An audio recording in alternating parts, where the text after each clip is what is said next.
DM, and welcome to Dungeons Dragons, where a bunch of nerds play this nerdy-ass game. We got some new players, and alongside some old ones, such as Bree. Out of all the original ones so far, we got Shadowhawk as Bree, the human fighter. And we got some new players. Like I said, we got Judge Snow as Fenfear as Fenfear, the Dragonborn druid. Circle of Wildfire.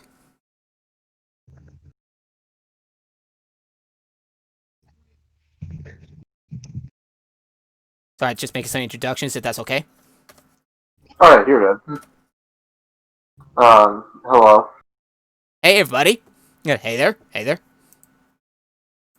Hello. Hello.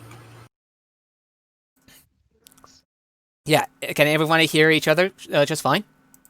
Seems so. Yeah, I can hear everyone. Yeah. I think so. Nice. Alright, just give me a second. Gotta taste everything. Gotta make people aware. Know what I mean, right? Alright, so last time we were on this adventure, God damn it. I gotta look up the Yeah, the last time Bree and some other people have been on this adventure, I'm sorry. Okay, so on the last time that Bree has been on this adventure, he and other people were tasked with acquiring the Chains of Myrtle, an artifact tied to the illness, by the guild handler Lara. This artifact is the latest in the series that Provost Nigel Farias has commissioned the Clifftop Guild to achieve for him. The adventure had started out with him and others arriving at Rokon via a Orion caravan. They were given a chance to explore. They explored some part of the city, encountered a bunch of slayers trying to take away a human woman. They killed the slavers and rescued the women and set her free, basically. And before all of that, they contacted. They were accompanied by a local guide, where they made their way to the Seawall Mountains, and where they'll have to follow the clues and their intuition to find the Valley of the Hero, which conceals the artifact that they've been hired to obtain. To earn the artifact, they must. They have passed 3 tests laid before them by the story: test of courage, challenge of wisdom, and the trial of honor. They managed to complete the tests with ease and collected the artifact after encountering the spirit of the hero himself, and acquired the chains just like that. And with that, we go into our current adventure. And as a bit of a policy, I play music and another thing in mind. We had some pretty controversial week with allegations left and right for in both the gaming industry and the Twitch streaming and in the streaming atmosphere. My heart goes out to those who have spoken out against the abuses and other heinous things that they have suffered under. Unfortunately, I do not have any series up and running at the moment, so yeah, it was all sudden, right? And with that, let's begin the adventure. And by the way, I've pasted the music in the chat, so play it at 25%. Okay, this is the where it opens. Everybody ready? Ready. Right. Red.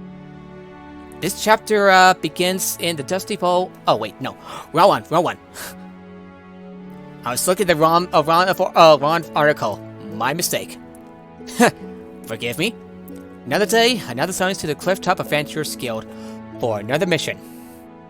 Each of you approach the increasingly familiar Tower of Drab or garnet the house of the You approach the increasingly familiar Tower of Drab, garnet the houses the guild you have come to call your own.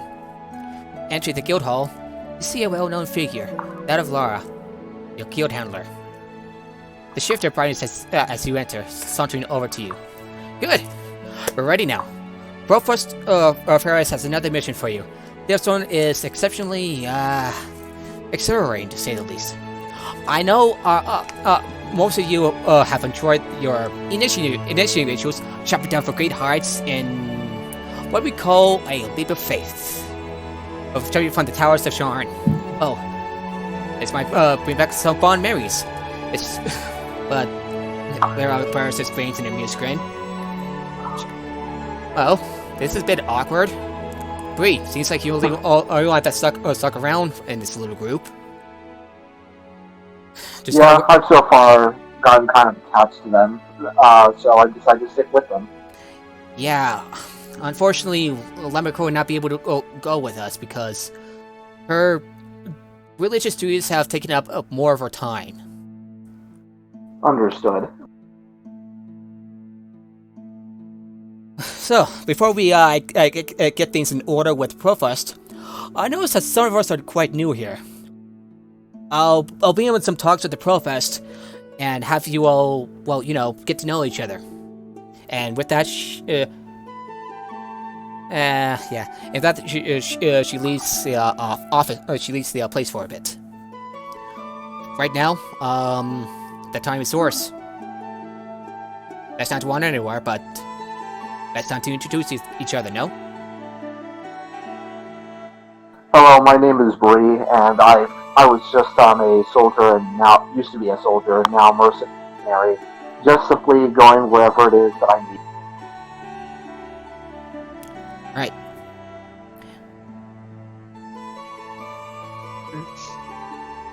Okay,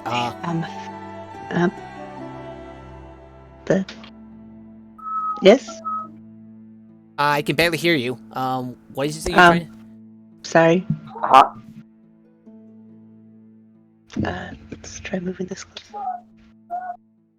That's moving my entire desk. Okay. Alright, can you hear us? Yeah, I hear you guys fine. Nice. Alright, so, Finfair, I believe you're going to introduce yourself. Yeah. Greetings. I am Finfair Aruamskal, ex-City Watch of Ediport. How do they do? Oh, would you also like to describe what your character looks like? I am a very tall, golden-scaled dragonborn, wearing leather, with a shield and scimitar at my side.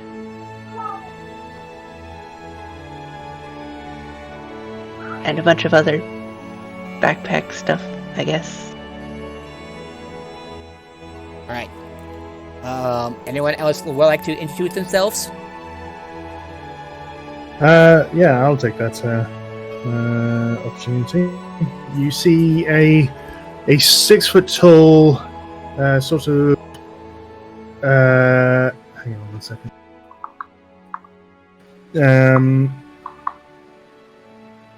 Sage green skinned orc, clad in chainmail armor. He has a large glaive strapped into his back among several javelins, but seems to currently be holding a two-handed maul in his left hand. His face bears several scars, but some of them seem to streak down in towards where it's hidden in the clothing underneath his armor. His right forearm bears a scar of a flame emblem that appears to have been branded onto his skin. And he kind of like looks at you all with a wary eye, and he simply grunts. My name is Orak of the Galasha. As far as I'm concerned, that is all you need to know about me. And he just kind of turns back to the rest of you. And you also see a Warforged. Hello. My name is Apparatus.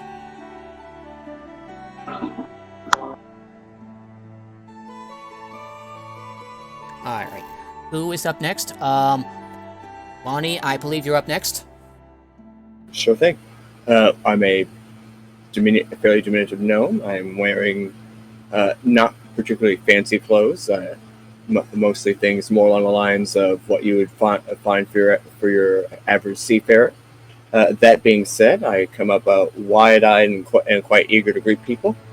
Hello, I'm Lonnie. I was researching mimetic and cognitive effects of theta-dimensional fractal topology and other highly aggressive, anomalous, metastasized thought forms, but I've taken busy time out of research to come help with whatever this is, because money doesn't grow on trees, and I need funds.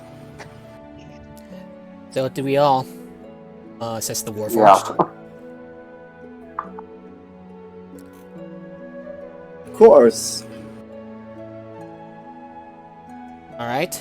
As soon as the gnome kind of says all of those weird words, kind of Aura kind of like looks at him with a quizzical eye, going, "What were you just talking about?"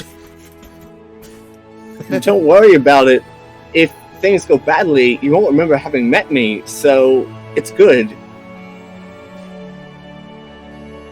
The Warforged Right. also stares at you. Blankly. It's all normal behavior. Don't worry about it. I see. Alright, and so the shifter returns and... Oh, Bree, do you want to say anything? I'm keeping quiet for now. How tall is Bree? Bree is the human fighter in darkish armor. Is that right? Yes. Okay. Okay, you're gonna say something? Sorry. I asked how tall Bree is. He's 5'9". Is that right? Repeat? Yeah, I'm looking at the character. Let me look at the character sheet. Slightly shorter than Aurak, basically. Yeah. Okay. Alright, so brief. So what is it? So brief. Fire. Is there something you want to say? No, I'm saying I'm just preferring to remain quiet for now. Alrighty then. Anyway, so Lara returns and she leads all of you, leads you and the others gathered with you through a maze of stone corridors. Statues lining the walkways. She pauses at an oaken door, opening it to feel a study with a familiar man inside. That's to you, an apparatus. Yubi, an apparatus. Rofos, Nigel, Farius. He pulls his attention from the journal on the desk, give you an appraising look before nodding his approval at Laura, who explains. Professor Farius has located another artifact he needs for his research. The professionalism of our guild has impressed him, and we've seen our services for another job. Provost? She turns toward the scholar. Stop prompting him to address each of you. Farius steeples his fingers together and begins an exciting glint inside. After much researching through ancient texts, I've obtained conclusive evidence of a marvelous artifact. It has been unreachable for the last 3 centuries, but Devani, the plane of perfect order, will still be terminus, allowing us, or you, rather, to step through to another plane in search of this device. He pushes a sketch across the desk, which Laura picks up and hands to the nearest of you. Which one of you will be handed the sketch?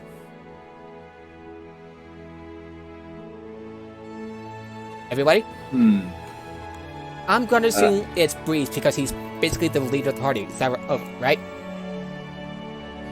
I guess I just help lead the way for you guys, yeah. Yeah, so, Bree, you show the sketch, you see the sketch and you show it to the others. Each of you see a transparent sphere, inside of which are what appear to be various tracks of balls rolling on them. You can keep that. You might need to identify the artifact, Farius remarks. She's called the quintessential engine. Lovely thing that she is. Not too big. Perhaps as big as a I'm sorry, I got a little too excited. Perhaps as big as your handspan. To achieve the engine, you will have to travel to a small manifest zone at Connarth, along the lightning rail line. You will need an authorization crystal made of Devanin diamond, which allows you to access Devani itself. A close type of associate, Amandi Kalkoran, is in the process of procuring one for each of you. Okay, sorry. Mm-hmm. You will meet him on the lightning rail at Ironton and Carnath.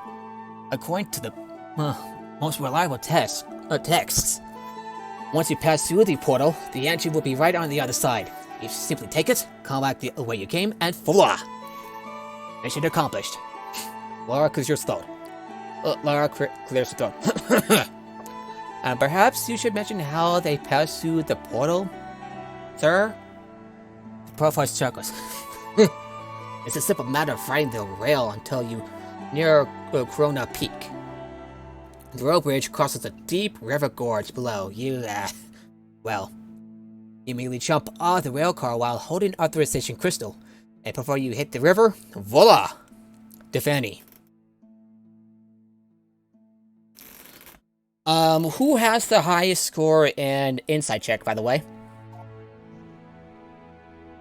Anybody? Insight? Do you mean passive insight or just Roll for insight for whoever has the highest, or who has the highest score, as in like who's the most proficient. I only have +2 on insight. I have. Let's see. I should have. Yeah, I only have +3. +6. Hey, yeah, that sounds like a good go. Alright, roll insight check. Let's see. Oh, fuck, I need to do math. Yeah, so basically d20 plus 6. 23. Alrighty then. He's pretty sure that the process is safe, though you're also sure that he's quite glad to have adventurers like you do it for him, just in case. Alright, so, do you have any questions for him? Oh, this artifact is called the Coincidences Engine. Any questions? No questions for me. Would I be What able kind to? of- Oh, go ahead. What kind of plane are we talking about here? There's the plane over there. There's a small Devanian manifest zone in Connaught, along the lightning rail line between Volier, close to Corona Peak. The area is unusually orderly, with perfectly spaced rows across and perfectly symmetrical trees. And in the middle, a straight stretch of river with borders spaced at perfectly regular intervals. The influence of the Fani, I believe, is strongest at a point directly beneath the rail bridge, over a deep river chasm winding down below from the Ironwood Mountains. I call it the Point of Order. Once again, I believe this is where I planned the crossing to Devani. Any more questions? Yeah, for the artifact. Would I be able to do either a Arcana or History check to find out any additional context for said artifact, if everything is on the level as to how much their knowledge lines up? Roll an Arcana check, and since Apparatus is also trained in Arcana, they will assist you. Roll Arcana with advantage. All right. So that is. Let's see, it's an 11 and a. Okay, so 14 plus 8, so 22. Nice. Alright, so as far as you know, it is Devani, also known as the Perfect Order. It is a plainly dispassionate order and strict adherence to the law, where justice is administered without regard for circumstance. Perfect. And as the professor said, orderly fields and well-stocked garrisons dot the landscape of this plane. Despite the well-ordered nature of this plane, Devani is not a utopia. For law can be used as a tool for both peace and oppression. Common residents of this plane include the sentient ant-like race of Forminians, as well as celestials such as the Physi-lights and angels. The plane also home to countless constructs, such as the Neanderthals, which are tasked with enforcing the laws of the universe, and Mordrons, who are embedded with the essence of order itself. Some scholars believe that when defending its contaminants with the material plane, it can be correlated with previous stability on Eberron itself, but that can never been proven. And that's as much as you'll know about the plane. As for the artifact itself, you asked about the artifact, right? Yeah. Alright. Give me a sec. Well, the quintessence engine, a provincial motion device infused with the magic of the plane itself. Never slows down, never breaks, and it keeps perfect time down to the millisecond. No, wait, scratch that. Nanosecond. Some of the agent techs I have acquired suggest that is an integral part of the device used to track the movement of the planes itself. Fascinating, isn't it?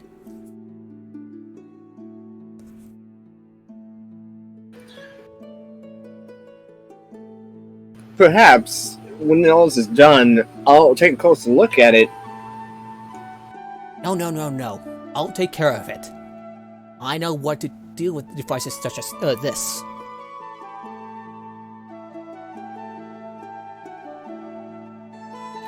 Fine, keep your secrets.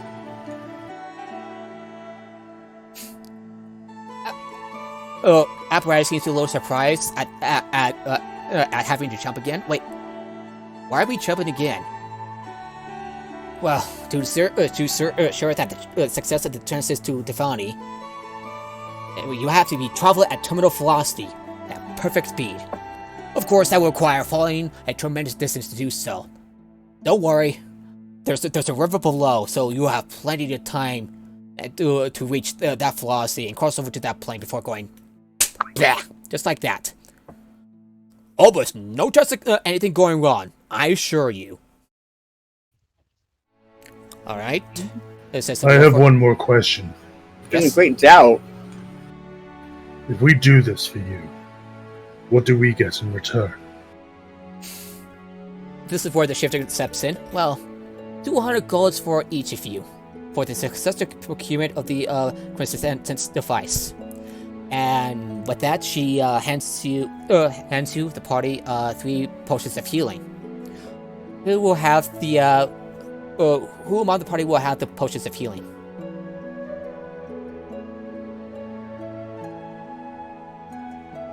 Anyone? Repeat. Sorry, it small mic problem. All right. And I would like to have more potions. Because No, I think I'm good on potions. I have 3, still have the 3 healing potions and the fire breathing potion, so I think I'm good for right now. yeah, and a potion of heroism and a greater healing, so you're good. Yeah. Since I inquired about it, I'll step up to Acquire the potions, all 3 of them. Yeah, sure, I'll take them. All right. Unless anyone wants. Fen? Well, I'll take them in the meantime and just look at them. Alright, put down 3 potions of healing on your character sheet. And the Warforged, as I was saying, how do we return? Same way you came in. Jump! Don't worry, according to Rice research, you will find yourself at the top of a large administrative building. Just jump off and you can turn in the other direction.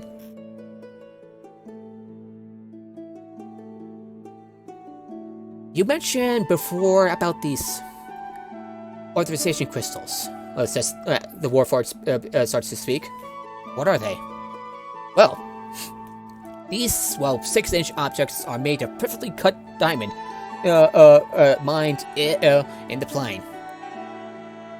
They're often used as identification papers, like you carry, in that plane, and they function similarly to a spell shard. But for your purpose, they're just an access pass, allowing them into the plane. If you don't have them, well, I'm pretty sure you can figure out the rest. I managed to acquire them thanks to Amala Kalkoran, one of the guild's associates in a curio shop in Knarth. And instead of traveling all the way back here in Sharn, you will meet him on the lightning rail, with the plane going counter minus, and the increased likelihood of someone else will attempt the same. You really want to waste any time.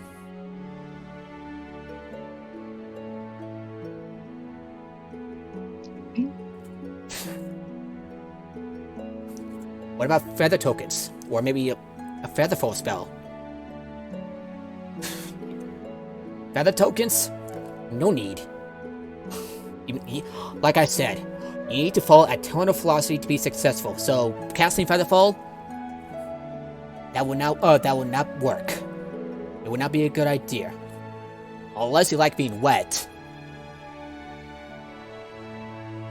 Do you have any more questions? I'm just going to say, as I'm picking up the healing potions from... sorry, I've forgotten the name. What was the person that was giving the potion? Laura. H-L-A-R-A. Laura, the shifter. The one-eyed shifter. Okay. As I'm picking up the potions from Hilara, I say... And the information about the person that I'm looking for, would that be provided? Well, could you repeat that? I think it's because of the music. Okay. The information about the person I'm looking for, would you provide that when we accomplish this task?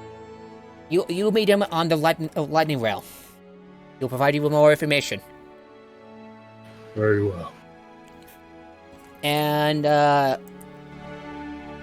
unless more questions need to be asked, is everybody ready to set out? Well, I'll go ahead and ask. For the person we're supposed to meet, assuming this is a populated area, how will we recognize them? Any distinctive features? Wearing a scarf? Are they wearing fancy glasses? Something to distinguish them, so we won't go up to a random person and go, "Hey, help us jump," and the random person's like, "Who are you people? I don't talk to gnomes. I'm a bigot. Go away, tiny creature." And then I have to set them on fire, and then we get into all legal trouble, and nothing good happens. The shifter and the profile stares at you. Lara says, "Well, you can find the dwarf with a bit of a fine taste. That's a crew cut and a neatly trimmed beard. He'll stand up. You recognize him soon enough." Okay, thank you. Very helpful. Anybody else? Not for me. All right. So you before you depart on your mission, would you like to make some extra preparations, do some shopping around, or a little bit of exploration?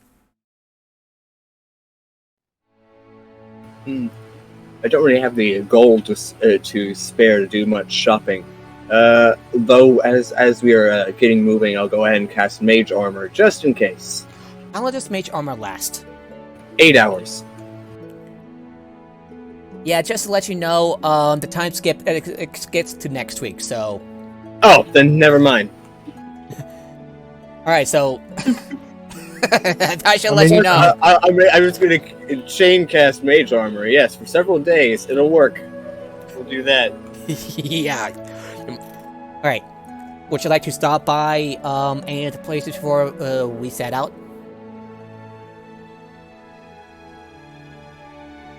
Well, for future reference, are there any particular shops to keep in mind for later when we have more disposable income? You can stop at the Dragon's Hoard for equipment, and since you're a member of the guild of the Clifftop Adventurers Guild, you get a 5% discount. You also heard of you've also heard of something going on at a grand opening at a certain shop, involving a polymorphed goat. who turned into a T-Rex. Stranger things that happen these days. Bree, you recall that Cole, one of your friends, had been involved in this little incident. Yes, I remember. Yeah, you recall it, and apparently he is involved in this incident. Yeah, you probably have a hard. How do you feel about this? Like, this strange event that happened at this ground shop. Apparently, the grand opening did not go well because of that incident. Animals were about to clean griffins and Trents. If you, yeah. You read it in the news. You read it in one of the papers. So, how do you feel about all that just like happening not long ago?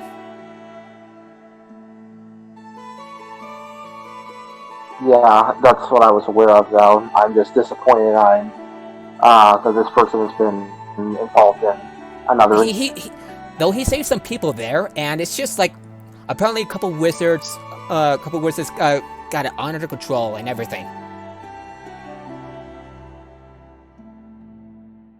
How does the rest of you feel about this little strange event? Yeah, turns out that that another form of like Allegorus, another dinosaur was polymorphed into a wizard, and a hungry dinosaur chased after the polymorphed goat. It is a strange time. My question is, what if it happens to the goat? Is the goat okay? Because the goat's the only one that really matters to me in this whole story. What happened to the goat? The goat is fine. The goat is back in its cage. And back to being, in its goat form. Its regular goat form. Does it sound like something that a demon would have done? No. It's just like one of those strange incidents that just like got out of hand. Then Aurak would have no interest in it.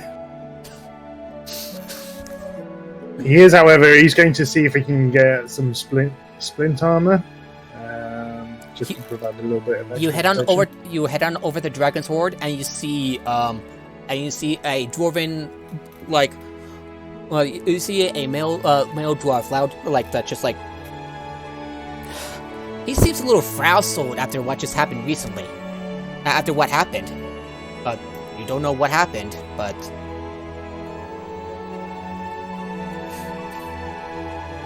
Oh. Greetings. Oh. Just like Hey, I just have nothing that comes into the store like what happened a couple of days ago. Really? Yeah. What exactly happened? You've heard about one of you came in earlier to buy some two of you members came to buy some things. A cleric and her friend came in. Apparently her friend accidentally drank a potion that turned him to a zombie, but we used our brains together and made the same potion that turned him back into normal. Next scene, the sticky barrier decided to wreck up the place, and the thieves tried to steal a ring. Fortunately, this one in a long coat pinned her down, and the guards took her away. So yeah, don't mind me if I'm a little cranky right now. Understandable. I would probably be somewhat perturbed at such things happening myself, especially if the undead are involved. I just came to ask if you had any splint armor available. That I do. Let me check up the price of this little thing, and okay, Splint armor, right? Splint armor, yeah. Splint armor cost. Since normally it would cost about 60 gold. It would cost about 200 gold, but for you, I would say about 190 gold. It is dirty armor. I kind of have a look at it. Does it seem well made? As well made as it could be.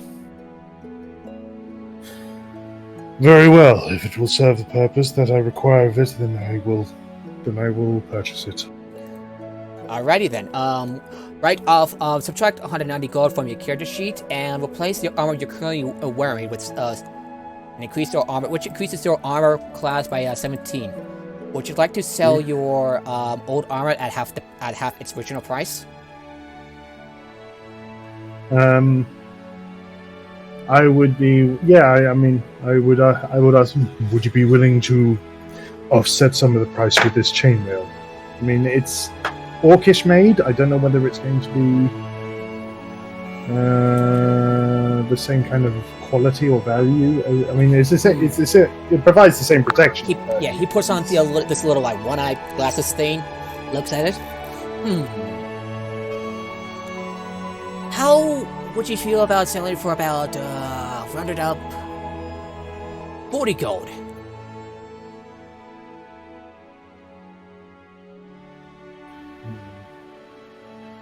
Does 50 sound acceptable? Roll persuasion check.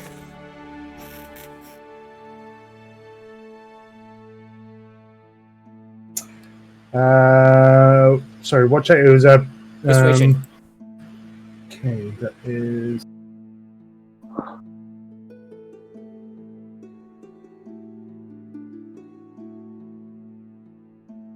Sorry, just my counter sheet is reloading again. That is persuasion 19. He looks over. He brings his finger up to his chin. Thinks. Fair enough. 50 gold it is. Very well. So I hand over the chain. So that's 140 gold to take. Yep. To deduct. Right. Is there anything else you want to do, or are you ready to set out? What's everybody else doing, by the way?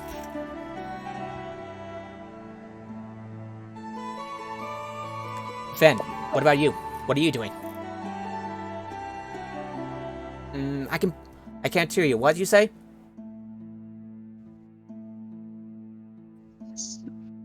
Standing around this tall dragonborn, glaring at everybody that glares at me.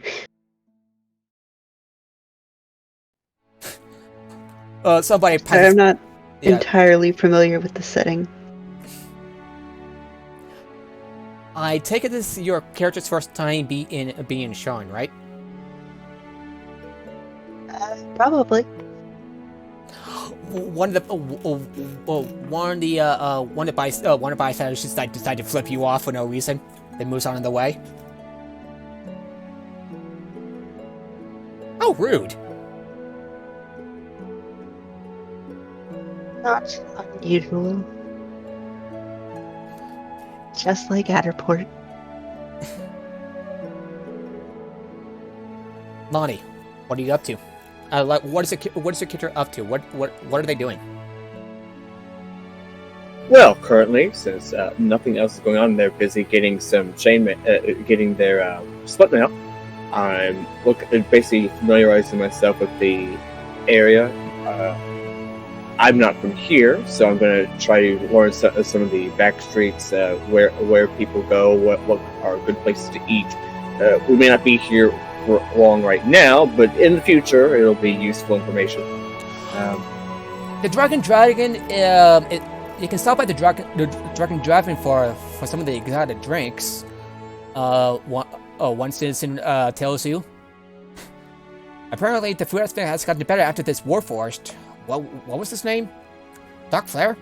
Yeah, I think that's it. He made a bit of a deal over the place, and the quality of the food has improved. I make a note. Check it later. Beyond that, though, mostly just wandering and killing time until people are ready to go. All right.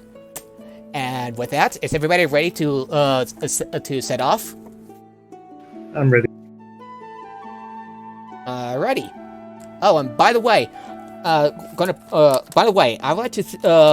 I'm using music from people such as Adrian von Ziegler, Ambient Realms, Kevin MacLeod, Music D20, and Midnight Syndicate. Thought I should let everybody know because Twitch has been going on with the DMCA's left and right for some reason.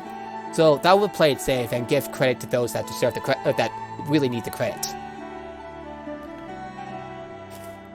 Alright, so I'm gonna switch over to music. I'm gonna copy and paste the music. Give me a second. Yeah, I'm gonna continue the music, so... Yeah, I'm gonna continue the music, actually, so... Is everybody ready for real? Alright, nearly a week... nearly a week passes, after your briefing with Lara and Farius. Your landing rail travel function only by a river crossing to north, and a chilly day's horseback ride from Vedargar and to Filnar. Finally, you board yet another rail car in Filnar. Pleased to find your standard passenger fares upgrade to a posh first-class cabin. After one more day of enjoying the minibar and personal cook-to-order meals, you pull to Irontown. Your scheduled rendezvous point at the last rail stop before the manifest zone. Just moments before departure, a dignified elf with a crew cut and neatly trimmed boat pokes its head through the cabin door. He asks for the hidden attention. So tough guild? He studies you for a moment before giving a smile, and physically relaxing.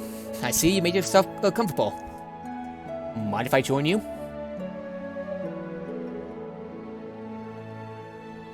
Aurak just shrugs and just nods if he kind of looks at the others to see if everyone else will accept it. Lonnie's probably asleep with a book over their face, so they can't say so. Apparatus bumps you with their shoulder, wakes you up. No, I kind of wave. I'm here. It's okay. Don't worry. We got our contact here. Yeah. The dwarf replies, "Yes, I am. Mali Kalkoran, at your service." He says he looks a little stressed because he seems a little stressed, a little skittish. His eyes darting left and right, and for a second he seems look over his shoulder. He makes his way to the mini bar by you, grabs over grabs himself with a bit of scotch, neat, and settles himself down in a comfortable chair. You look spooked. You're getting chased by the trust or something? I wish it were. That would... Yeah, so... Sorry, you're right, I'm a little skittish, but not by the trust.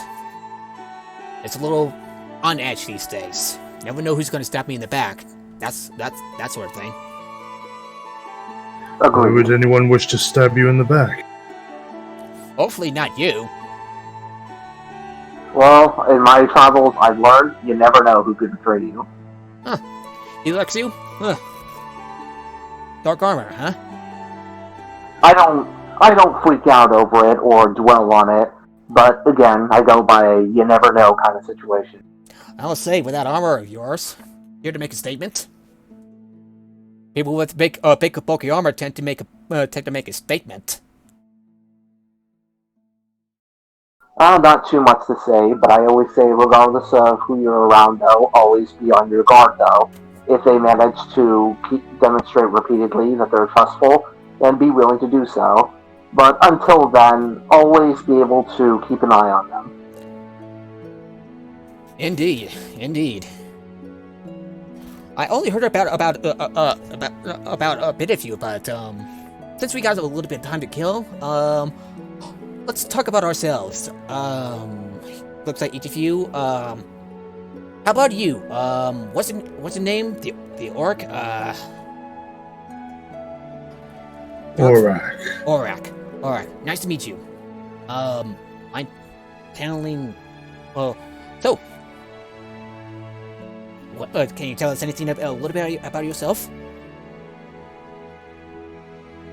All you need to know is that I am of the Gashnala, The Gashala. Huh. a servant of the Binding Flame. Binding Flame. The first thing that came to mind is a Silver Flame. Are you with the Silver Flame? I have heard this name Silver Flame, but it is not entirely familiar to me. Well, guess you've got a little bit of studying to do if you're not from around here. Where are you from? The Demon Wastes. He looks a little Are like... you aware of them? Yeah. Yeah, oh yeah. I've heard all sorts of nasty things going over there. I'm quite surprised you made your way here. I'm looking for someone. Lonnie is intrigued by the context and would like to do a history check on the order that Aura is from. Go ahead. While I try to crack open the book, so I'm going to like do a little bit of improvisation based on how well you roll. So Okay, 16 plus 8, so 24. all right. Demon Wastes. You've heard quite a bit of things about going over there. Tens of thousands of years ago, fiends ruled the continent of Corvair, and the Demon Wastes were had held the seat of power for some of the mightiest archfiends, and home to cities of Rakshasas and demons. However, most of these foul entities perished or fled long ago, but a few still linger in this place, even as new ones crawl up the depths of Kyber itself. And a handful of Pridomio ruins stained by dark magic dot that bleak landscape. Not many people would live there, except for those who are hardy. And there are ruins that may still be a home to fiends and their treasures. Various tribes and organizations reside over there, including the Nashkala, tribes of orcs, sworn to contain the evils of the wastes.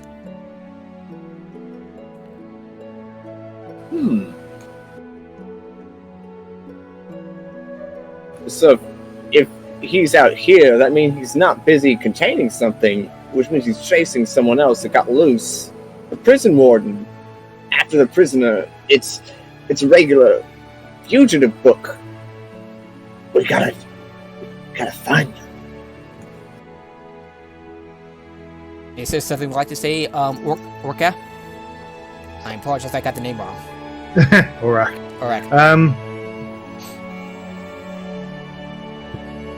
The one I am searching for is not quite what you might think. Context is great. She is also a member of the Gashkala.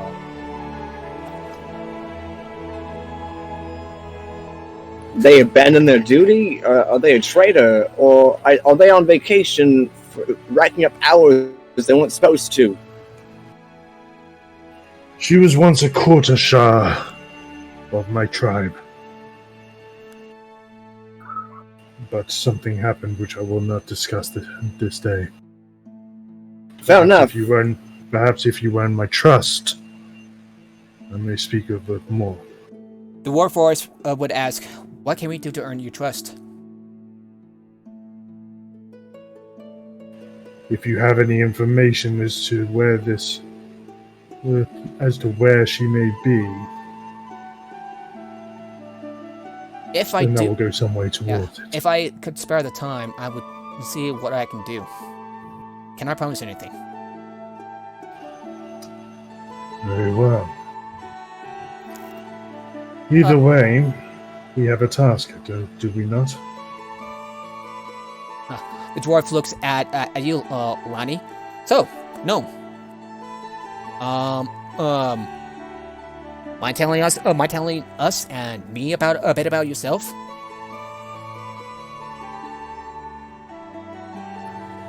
Lonnie is still a little groggy from waking up, and although more awake now they've had the discussion with Aura. And so they go ahead. They start explaining some of the research they've been working on.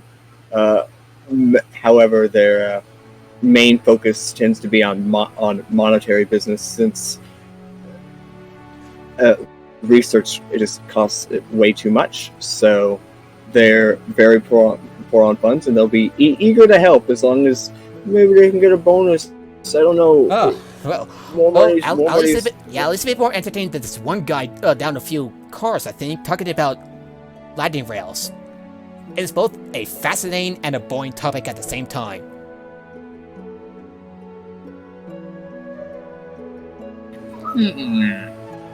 Lonnie considers bailing to go find said person.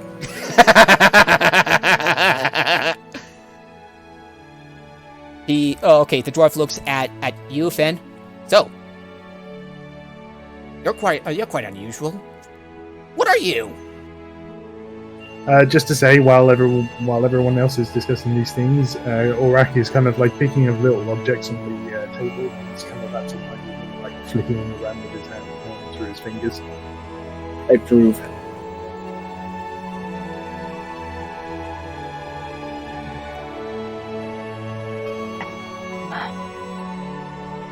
Thorlosovec. I forgot to practice pronouncing that. You'll get used to it. So. Drovaki.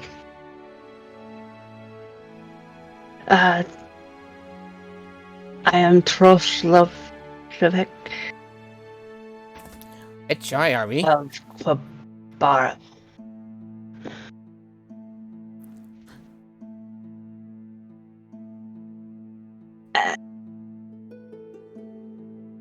I'm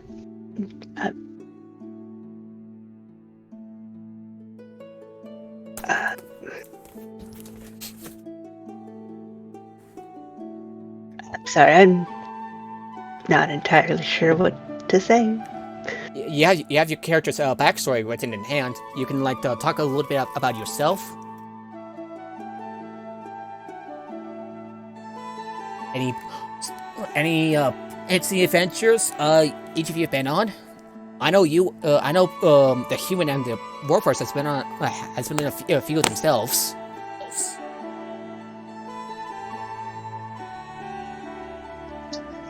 Any worth bearing?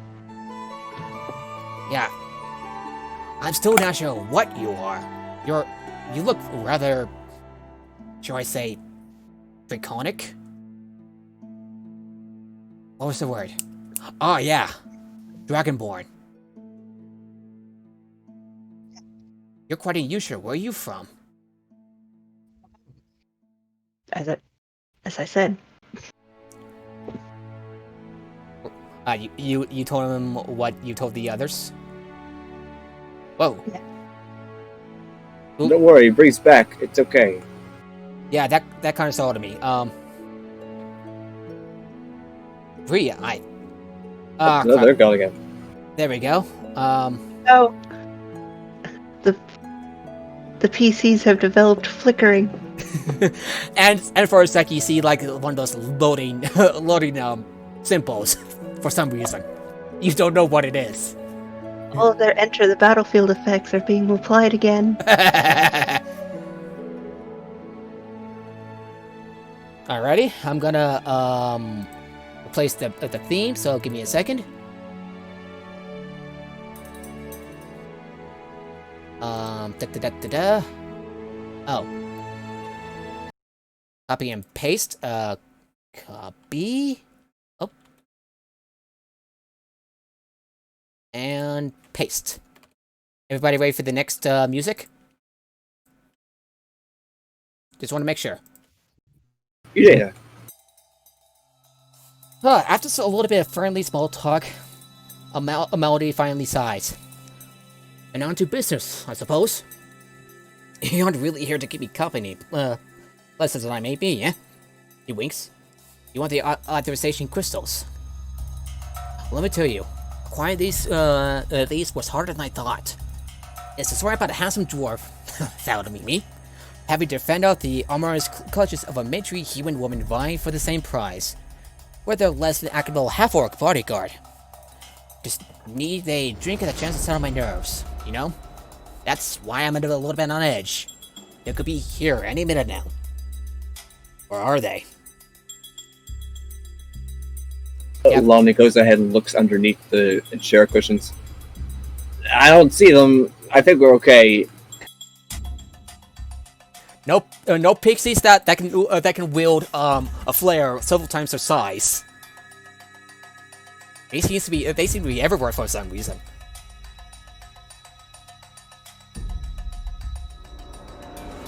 Operator says, "Who's following you exactly?" I'm not quite certain that I'm being followed at all. If I were to guess who was interested in these diamonds, I did hear through the graveyard that Kenneth East was looking for them. No idea what they're planning, but maybe the planes becoming miners have something to do with it. Any other questions? Let's go ahead and humor the paranoia for a moment, and I'd like to make a perception check to look around, see if there's any indication we might be being observed. Alright, well, roll a perception check.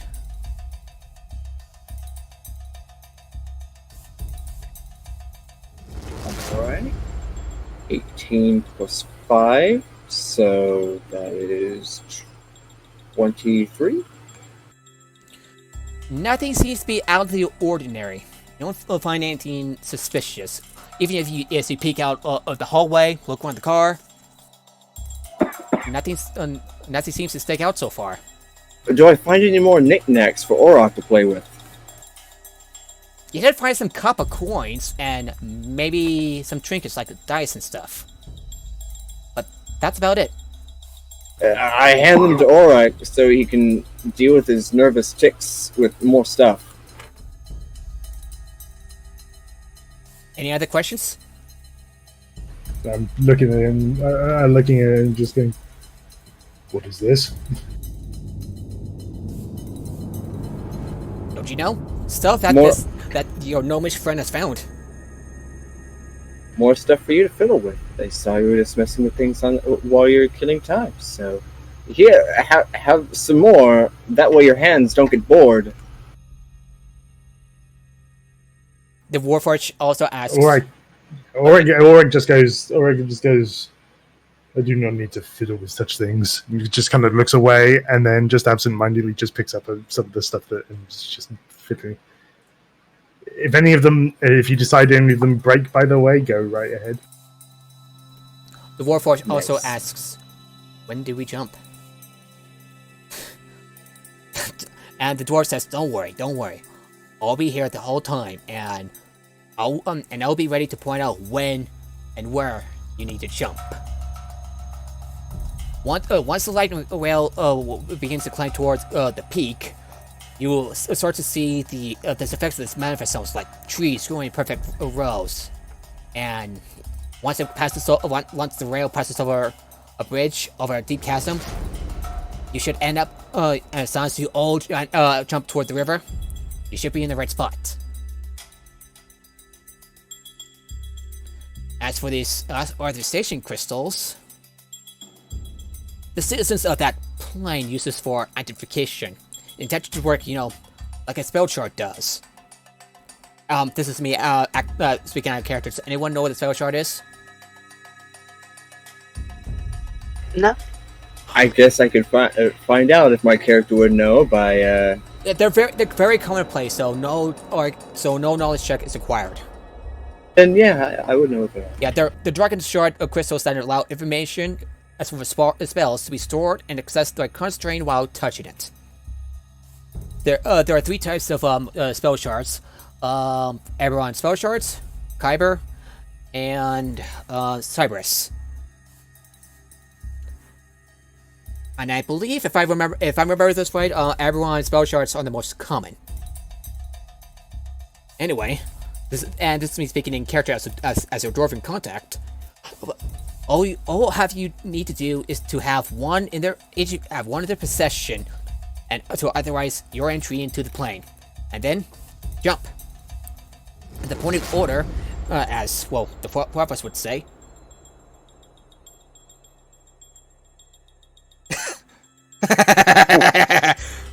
Not those. What's a Death Star?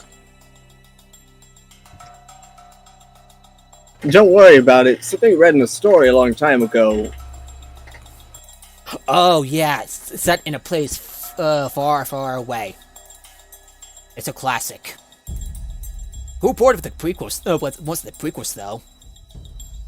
I don't know why. It's just boring. The Death Star sounds demonic to me. Well, if we run into one, I'll help you blow it up, and it'll be good. Oh. Yeah, not those kyber crystals. I assure you. Well, anyway, after you interrupted me, at this point of order, the strong influence of Devani will make it easy for you to jump where exactly you want to. Toward the river, hopefully without missing. He takes a sip out of his scotch. As long as each of you is holding authorization crystal, should be good. Other than, follow that term of velocity. You just need one authorization for, as long as you have one, even one is good enough for all of you, by the way. If you hold, hold each of the hands, or, a group hug. What a funny image. The law of narrative means this will be important for later, so everyone hold on to your things, just in case. Just hold on to your butts. But still, it's perhaps it will be easier to give each of you one, just in case.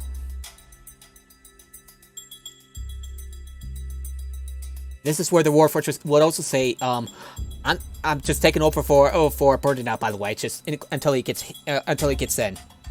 So, what will happen on the other side? Anything will happen? I'm pretty sure what your professor said. I am not sure what happens on the other side of the point of order. But one more thing you should remember: the Fawny is a place where law and order are held in the highest regard.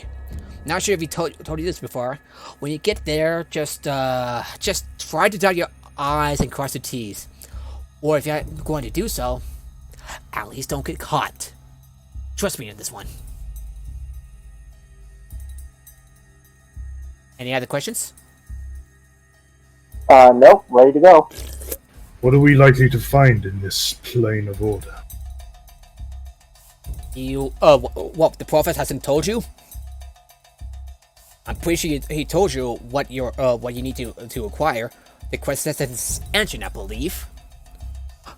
If you I mean what resides in this plane. Well, you see, there's these ant things called Formians, and they're like ants, but really big, much bigger than me, and they're a little bit obnoxious with their whole everything must be finely tuned and ordered.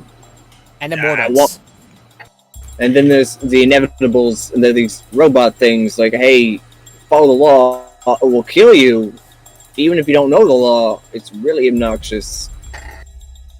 Something that someone like you, Finn, would be somewhat familiar with, having spent time as part of a local watch out in your nation of Kuwabar.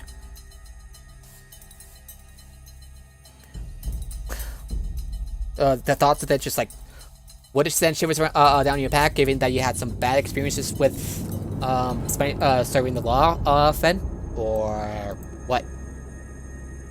You cut out in the middle there. Yeah. Given that you're familiar with the law, how does your character feel? How do you feel about given how extremely orderly this plane is?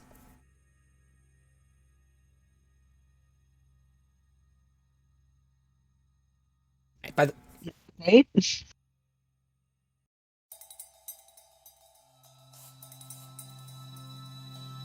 Sorry, I don't Asking- recall what you said. My character a question or just Like, how does... asking? Yeah, you can... Your character can ask anything that, that's in mind. That's on your mind.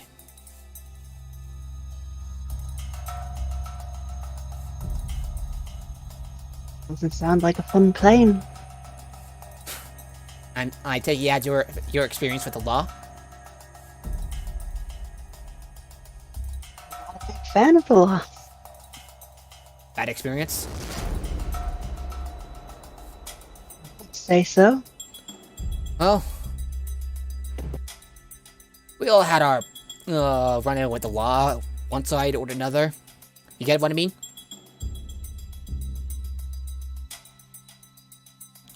Well, if you don't mind me, Amadi heads up to the mini-bar for another scotch, neat, enjoying the conference at first class. Meanwhile, a waiter pokes his head through the door, bringing you a delicious lunch of boiled lobster, Parmesan risotto, and steamed vegetables. Unfortunately, I do not think the Warforged can necessarily eat.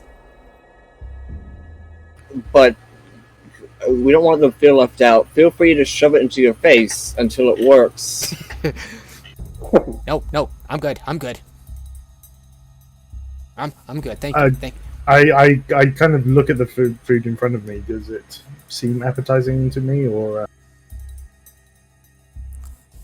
I mean, ostensibly, being that lobster historically was considered a low quality food until it was basically remarketed in modern times. If this is anything like that, lobster would be very familiar to anyone to most regions of the world that aren't super wealthy. So, like, both Wani and Orok would probably be quite familiar with lobster. Not necessarily in the demon wastes, given. Hey, maybe you got demon lobsters. Demon lobsters. Imagine that. They're big and they have frowny faces. Yes, those we usually just kill and leave to rot in the lab. Oh, that's so much wasted meat. I'll go take a trip there. They won't miss it. You would not want to taste that meat, Uh, I assure you. Bree, anything you want to do? Like, you look at the food. It looks quite delicious. Hang on. I gotta like send a message on Facebook.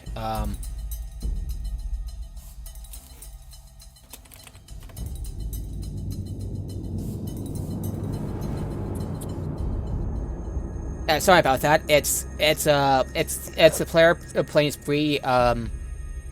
It's gotten really quiet, so I just want to double check. Oh wait, can you not hear me? Yeah, We we did can. not. We can hear you. We can hear you. Oh, sorry.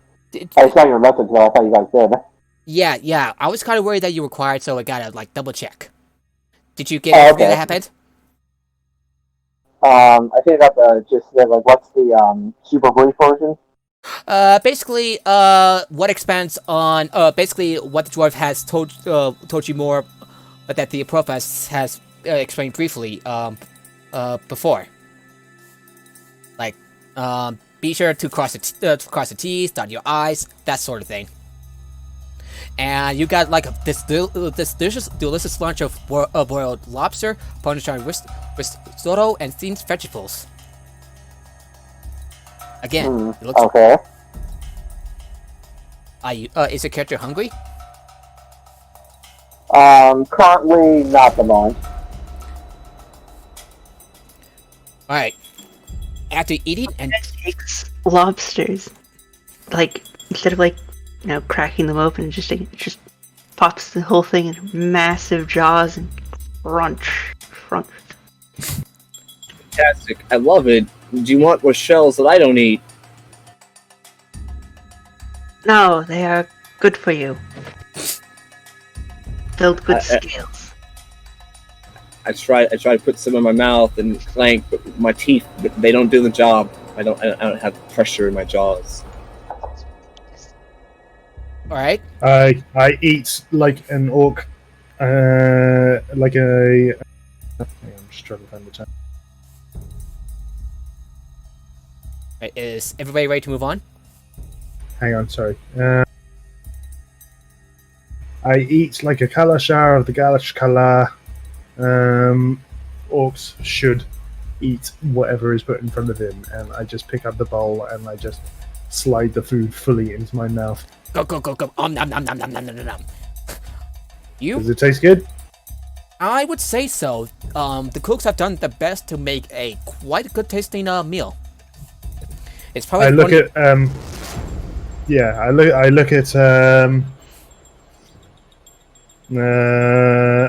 look at oh sorry, I haven't flicked through a whole bunch of windows to find out who. I look at Apparatus's bowl and I say, "Are you going to read that?" I am a warforged. I pick up the bowl and I slide that back down my gullet as well. Help yourself.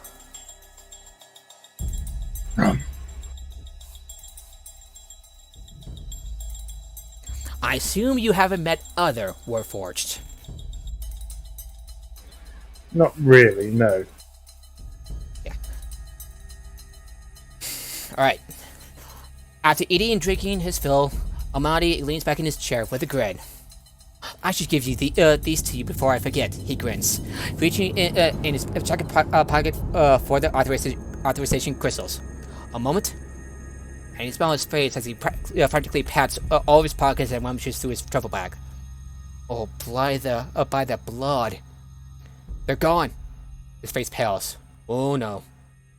That man in the green scarf?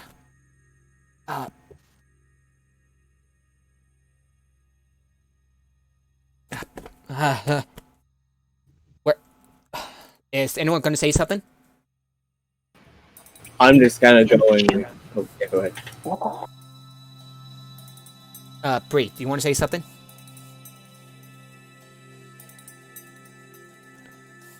Shit, here we go again. No. Flicker to the battlefield. Okay, there we go. Reconnect.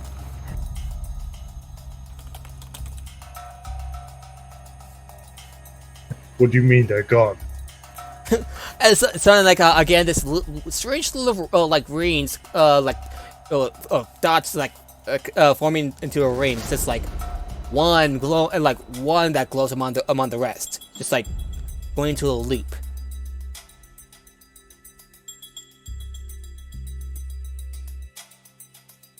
I'm making a bit of a joke. Okay, but yeah, I'm like Auroch, Lonnie's ring. Yeah. Were you pickpocketed? Yes. Yeah. I'm quite sure I had him just before boarding the lightning rail. I remember stepping to all the steps before first class, and I remember being bumped by this broad-shouldered man, wears chainmail, green scarf. Going back and we're setting him on fire. I'm sorry. What'd you say? I guess we're going back and we're setting that man on fire. What is with you on fire? It's one of my only spells that have to have offensive applications. So when all you have is fire, everything is flammable. Well, try not to burn the whole rail down. I mean, I could change That holds very true. Where did you last see him? I don't know. I don't know, but I remember seeing him down to the end of the car, toward the gallery, but otherwise, I don't know. I hoist my warhammer and I get up from the table and I say, then we must find him. Yeah. Right. Look, I'm gonna check an app on the player real quick. Okay, we should be good right now. So, fortunately, I brought in 6, but I only have 1 with me. It would be so kind if you find the rest. I have an inquiry. Being that we are in first class, and wealthy people being wealthy people, not wanting to leave anything of theirs behind, especially if they're small and furry, Did any of the other passengers leave? Come on with small animals? Not that I recall, although I recall this halfling that brought in a couple of these, raptors.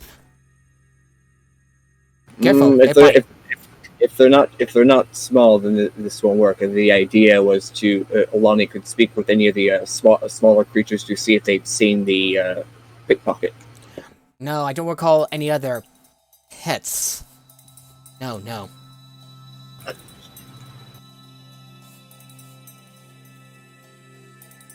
Alright, is everybody ready to set out? Yeah, I'll be right back. I'm already heading towards the building. Yeah. Alright, so... Oh, by the way, you don't have a lot of time. A couple hours till we reach the point. Okay? You need to find the authorization crystals before you miss it. Before you miss the zone. Is it possible for us to stop the train for the time being? No. There's no emergency brake. What are they going to do if something attacks, or like a dragon or giant tentacle monster? Everybody knows what a dragon is, but nobody has seen them outside of algorithm in years. If I remember right, I could be wrong. It's just a hypothetical. Like, why would you not have brakes? Okay, they do have brakes, but I do not think this the crew would consider this an emergency.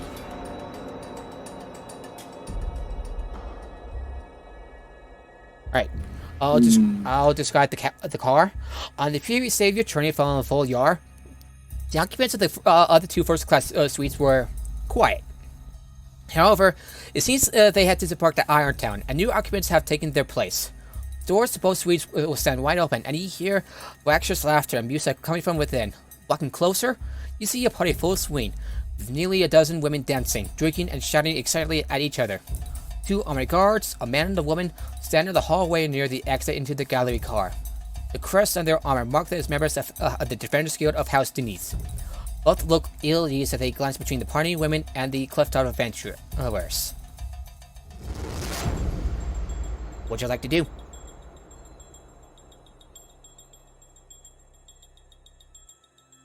Well, you've already... Bree, I think you're taking part. What'd you like to do? What options do I have? Like I said, you saw like a bit of a party going on with about a dozen women just dancing around partying and stuff. You also see two armored guards, members of the Defenders Guild of House Denise. Who you talk to? You can talk to the guests if you like, or you can try to talk to the guards. What would you like to do? I'd say let's talk to the guards first. Don't want to just be approaching them and then the guards think we're hostile. Alright. You will approach the guards. What does everyone else like to do? Lonnie isn't great with authority, so they're going to try to talk to some of the party goers and just be up front and ask, if anyone's seen a tall man in armor with a green scarf, he's a known pickpocket, and he'll steal things from you, and it's in your best interest to, help us find him before he steals all your clothes, and this becomes a very different type of party. Is that a deception check? Is it catch No, because I'm being completely honest. It's not deception. I'm telling them look out for a thief. Alright, okay, so one of the guests, Mendry, actually introduced himself. Looking over, I haven't seen anything like it. I haven't seen this thief you're looking for. I'm sorry, I couldn't be of much help. Unfortunate, but worth a try. Let's see if Bree is more lucky. And before I get to Bree, one of the other guests, said, I'm a mixologist. I have some exotic frogs to look at, to enhance this intoxicating effects of various spirits. Normally, I would dispense the poisons from vials, but I got a little bit of aquarium just for your view. She displays it with an aquarium, and you look, and indeed, there are several frogs inside the aquarium. Ribbit. Thankfully, I managed to distill it into a bit of a drink. Should give you some confidence. Would you like a drink? Don't worry, it's harmless. Sure, I'll take one. What have you got? Alright, this diluted venom would give you a lingering sense of vital. Not only would it grant you advantage on all saves against being frightened until your next long rest. However, that would come with a cost. You'll find yourself too confident in your ability to read others, giving you a disadvantage on all wisdom inside checks for the same period of time. Would you like to take that, or no? Yeah, I'll try it.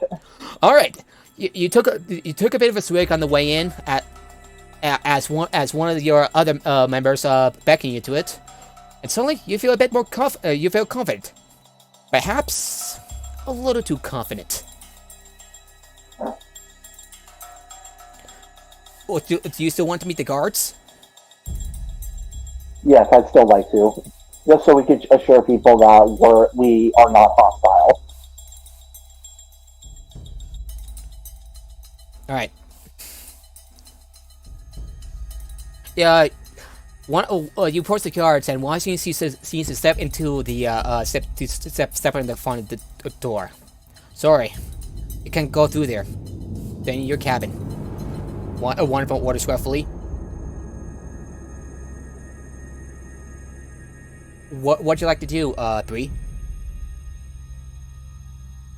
So, I guess we'll use a persuasion check.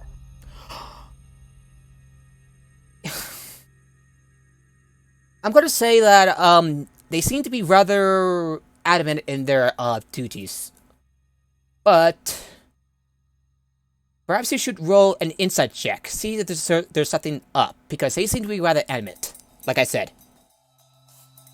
D20, right? Get D20 plus your wisdom plus 3, with disadvantage, because you took the venom that makes you basically being you have, like I said, you have advantage on saving throws against being frightened, but disadvantage on insight checks. Insight because it ended up hindering me.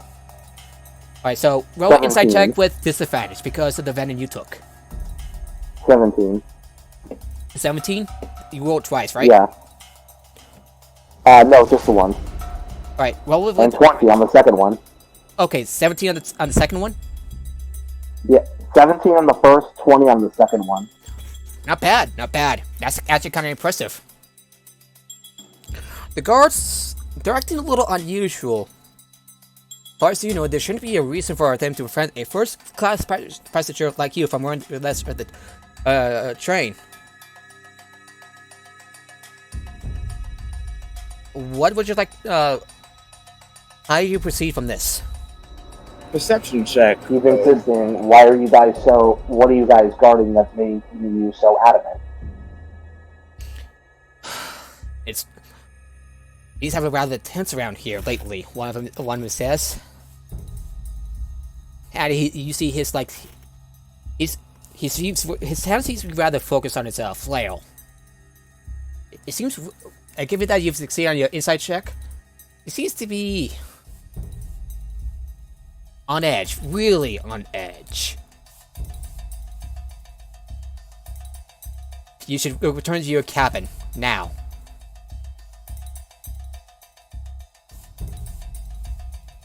What do you guys think? Should we? Okay. Actually, I should probably say this out of character. That way I'm not saying it. I'm going to hang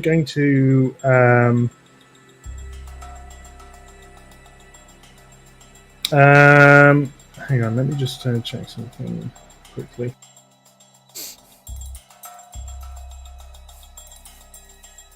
I mean, I'm going to use my divine sense to see if there's anything different about these guards? Maybe the Celestials, Fiends, or Undead? If there's anything different about them? Nope. They're human. They're Or at definitely least seem human. Well, it seems like as good a time as any for a basic perception check to see if there's anything off about their uniform, or since this says it's a party, they shouldn't be ordering us back to our room so soon. Yeah, make a perception check, or if you have... Do you have any detection spells, by the way? I have detect magic, but it's a ritual. I don't want to sit here for 10 minutes going, Actually, Bree, I also have you see, detect there magic something and to be locate off animals. about. There seems to be off about the uniforms. You have a perception of 15, Bree, so something's off about. Something's off about them. And apparatus, an apparatus was with you, so they will make an investigation check, and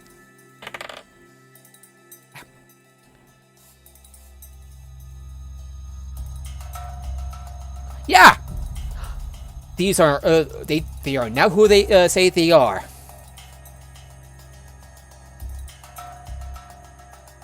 Does apparatus say that? How should we Yes. proceed? All right, this you information. actually, Bree, you can roll a persuasion check. If you keep on pushing, if you insist on it, you can roll a persuasion check. Alright, I'll do that. Can I aid him by looking rather intimidating at them? Asking who they are. It's a persuasion check, not intimidation roll. Yeah, but I mean, I'm just going to aid his persuasion. All right. I'm not intimidating. I'm not forcing an intimidation thing. I'm just kind of like looking at them very suspiciously. All right, roll a persuasion check with advantage. So take the higher of the results, Bree.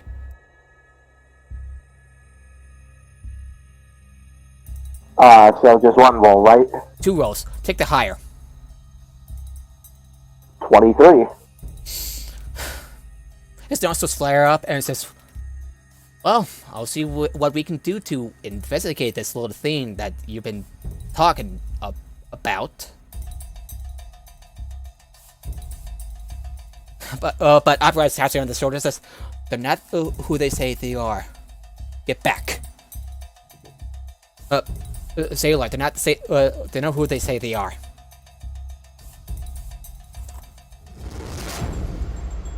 And one of the guards just looks at the workforce and draws their weapons.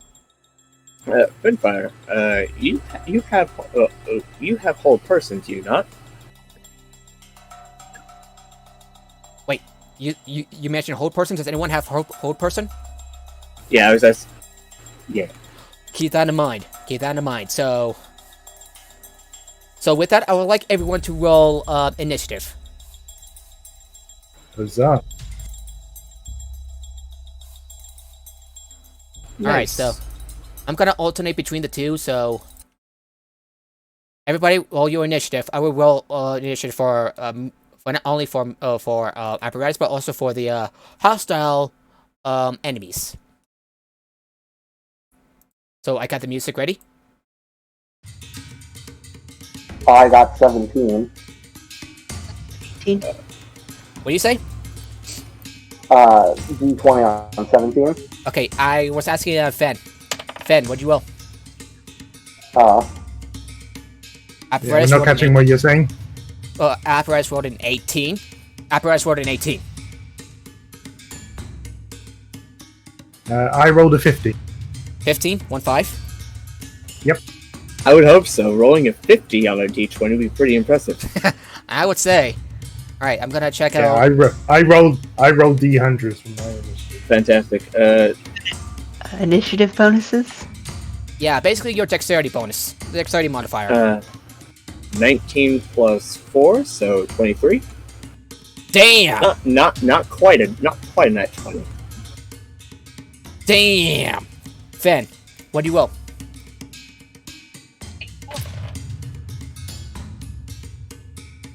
Can you hear me? Yeah, I can hear you. We We heard you then, but if you tried to say your initiative earlier, it kind of got cut off. Hi. It goes tinny at the beginning, and then. All right. Mike's being dumb. Oh, yeah. So what'd you roll? 18. I think she's 18. Is that 8 or 18? 18. 18. 18. Bree, Fen, I would like you to roll again. So you both have 18. So I would like each of you to roll again. Okay. You 20 again? Decided by initiative. Yeah, By, you're 20. Yeah, you got the same next one? initiative count. 21. All right. Fen, what's your second roll? 7. Woo! All right. Unsurprised, Lonnie. You go first. Wait, actually, yeah. And at the top, and suddenly you see like Thrug just like as soon as these guards, quote unquote, pull out their flails, the party guards seem to be in a panic, like screaming and flailing their arms as they try to get out of the way. Unfortunately, that means the aquarium gets knocked off, releasing the frogs onto the floor as they hop around onto two and they seem to hop around to you, Bree. So roll a Constitution saving throw.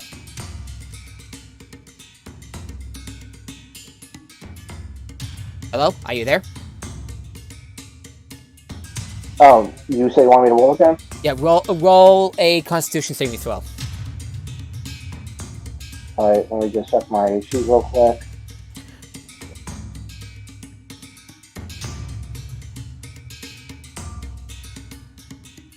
It says my constitution is 18, so would Yeah, that 18 just plus be... 4, yeah.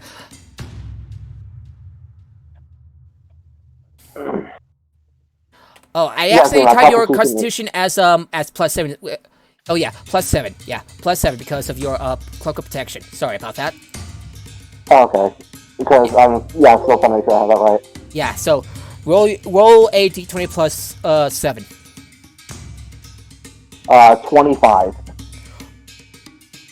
Yeah, you managed to toughen through whatever toxin is the frog is on your skin. Plus, you wear full plates, so that's gonna be harder for them. All right, Lonnie, you go first. All right. These guards don't seem particularly bright since they're outnumbered, and they still decide to draw their weapons when they're right next to Bree and Aura. So I'm going to assume that their int isn't exactly up to snuff. I'm going to use spell secrets once per short rest to change the saving throw targeted by my next spell. And hold person is going to target one of them and force them to do a intelligence saving throw. All right. So which one of the guards are you targeting with what spell? Hold person on. Let's say whichever one Bree is further from, just so it keeps him from being able to participate. All right. So what's saving throw, just to be sure? It will be intelligence against a DC of 14. No, I believe they made it. They rolled a 16. He rolled a 16. Oh, nice.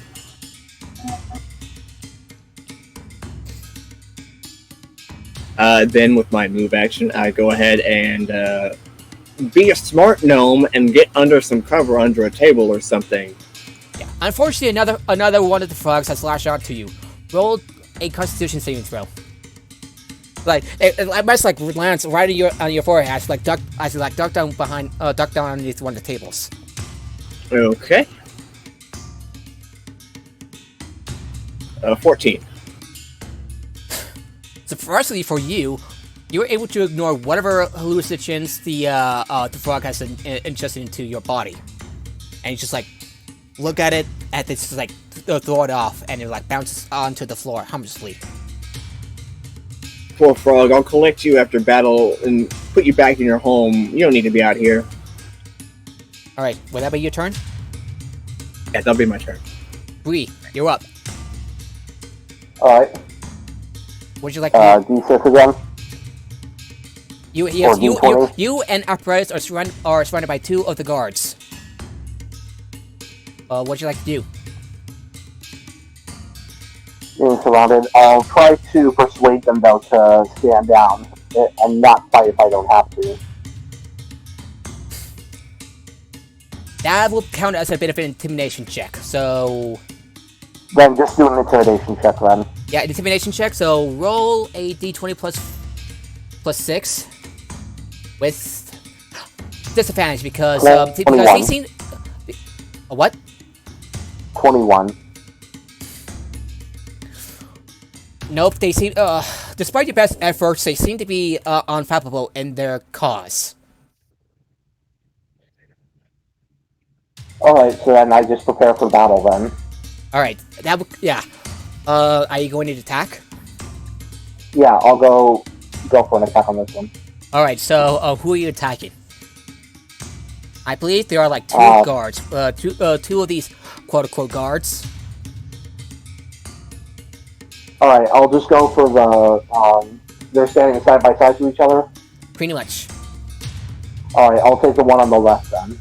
Okay, would you like to use any of your maneuvers, or just a regular attack?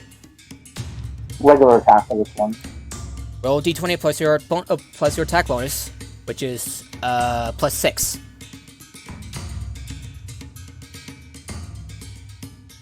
$24. That is definitely a hit. Roll your Roman damage. Also, roll the same thing again. Roll a d8 plus 6 because you're using your longsword, and you're 12. D8 plus 6. 12? Yeah, 12. Ooh. You managed to get a good cut in it, and he's like cries at the pain. Ugh! Damn you. He sneered. Would that be your turn? Yeah, I'll end my turn. Finn, you're up. I'd like to cast heat metal on the weapon of the guy to Bree's right. All right. Any saving throws I should know?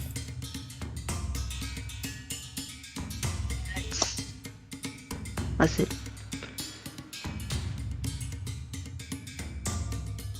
They need to make a Constitution saving throw or drop it. And the man's flare starts to glow red as like heat starts to build up inside the metal parts of the flare, and it's able to like toughen it to it like 5 damage. 5 damage. Like he's like burned through his gauntlet. It also causes disadvantage on attack rolls and ability checks until the start of the next turn if he's still holding it. Nice. Would that be your turn? Yep. All right. Let's see who's up next. I got it mixed up, but oh well, maybe next round. So Apparatus is up, and they will cast and just like whack the guard that Bree is attacking, and misses. They swung their mace, but this quote unquote guard ducks in time and takes a step back, hoping to get their fancy spells and gadgets in preparation, and that ends their turn. Oka, I believe your turn is up. I believe that's your turn. Sorry? Your turn. What do you do? It's my turn. Okay, cool. Alright, so am I standing next to any of these guards that are surrounding? I think you would stand about 5 feet away from Brian apparatus. Okay. Okay, I am going to launch myself at one of the fresh guards with my two-handed maul. Which one are you attacking? The one that's Breeze attacking, or the one that with a hot flail? Is that the only two guards? Seems like it. Let me check.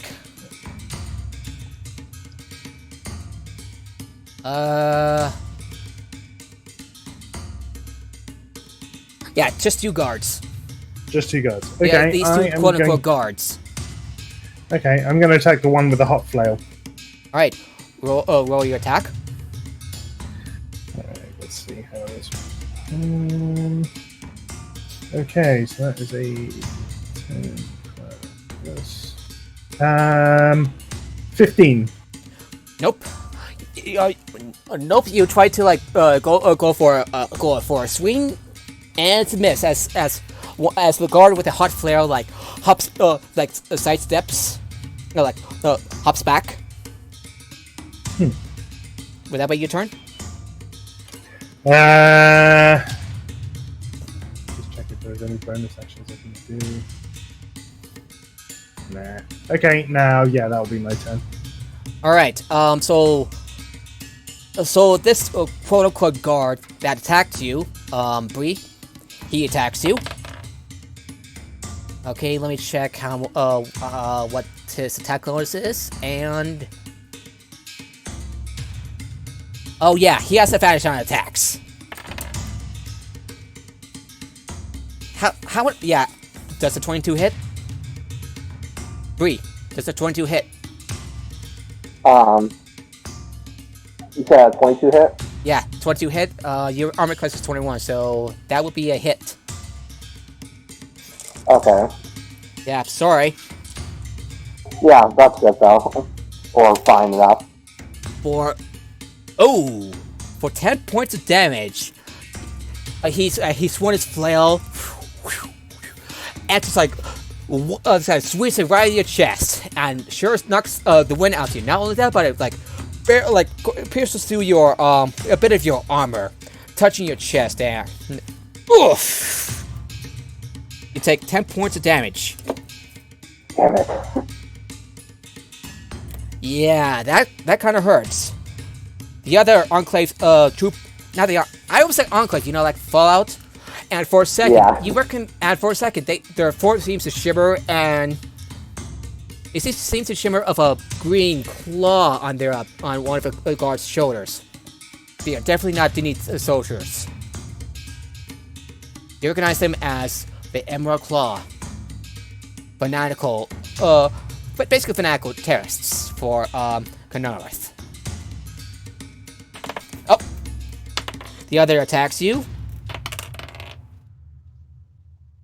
That one got in the way, so, remember, you have the lucky feat. Would you like to spend a lucky feat to, negate the advantage? Remember, it's three luck points per long rest. So should I, is that on my turn for this one? Yeah, the lucky feat basically gives the enemy a disadvantage or cancels their advantage. Or you can make any of your rolls turn to advantage or cancel out a disadvantage. Would you like to spend a luck point? That is your feat. Okay, I'll use it then. All right, it cancels out, and just as the guard the other guard hits you with this heating flail, for some reason he seems to miss, and he just deflected, which is the lucky timing of your shield. And that ends his turn. Lonnie, you're up again. Oh, by the way, another frog latches onto apparatus, and they will have to make a saving throw. Since they're Warforged, they have advantage. I gotta try that again because it rolled a something. And yeah, they make it. So it's like, and one of the frogs just like slides off their body harmlessly. Huh. Okay. Still, Lonnie, you're up. Alright.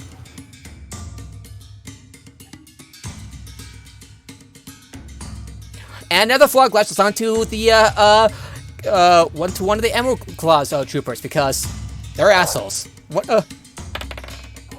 And he is like as his people start to like expand. As he sees to suffer from hallucinogenics. He is poisoned and will have a disadvantage on checks. Let me check the conditions. Poisoned.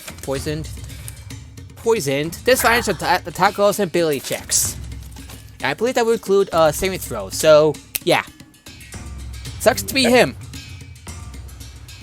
So I'm still up for taking 1 or 2 out of combat, so I'm going to go ahead and try to cast Sleep on them. Being that they're both injured, they'll have ostensibly lower HP than than the other people nearby. So do that, and that will affect 5d8 HP worth. So let me check. 26. 26. 26 total HP. So Let me check the spell.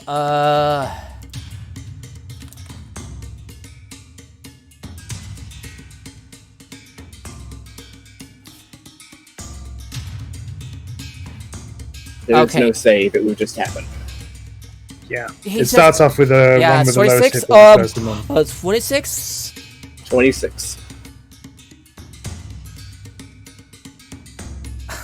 Unfortunately, one of the women, you tend to get the guards, but one of them is just like, whoops. You're pretty sure you did not mean to do that. No, Winners and they're 4 HP. Yeah. But then the remaining hit points move on to the next lowest hit point person. yeah, then and the it guard with the carries on. lowest hit was one of the troopers. It's just like tries to stay awake, but falls unconscious, like falls to the ground, asleep, unconscious. And Good snores. enough. We can deal with them later. Lonnie then with their move action goes ahead and moves underneath a different table. Again, just trying to keep from getting focused on, just in case the other guard's like, well, that's a gnome and they're putting people to sleep. I'm gonna stab him in the face. Would that be your turn? That'll be my turn.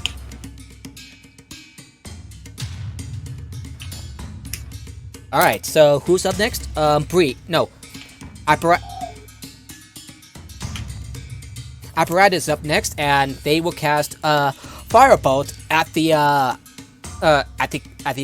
guard with the heating up flail. And oh yeah, that hits. That definitely hits. And they will roll a d10 plus their intelligence modifier. So give me a second while I get the die out. Nope. Really should have put out the die in the first place. Oh well. There we are. For 7 points of damage, I select this like ball of fire that throws from their arm, like Iron Man style, and hits him square in the face. Not in the face, but square in the shoulder, leaving behind a scorch mark on their metal and cloth. Didn't catch fire, but it hurts. And that ends their turn. Okay, Fen, you're up.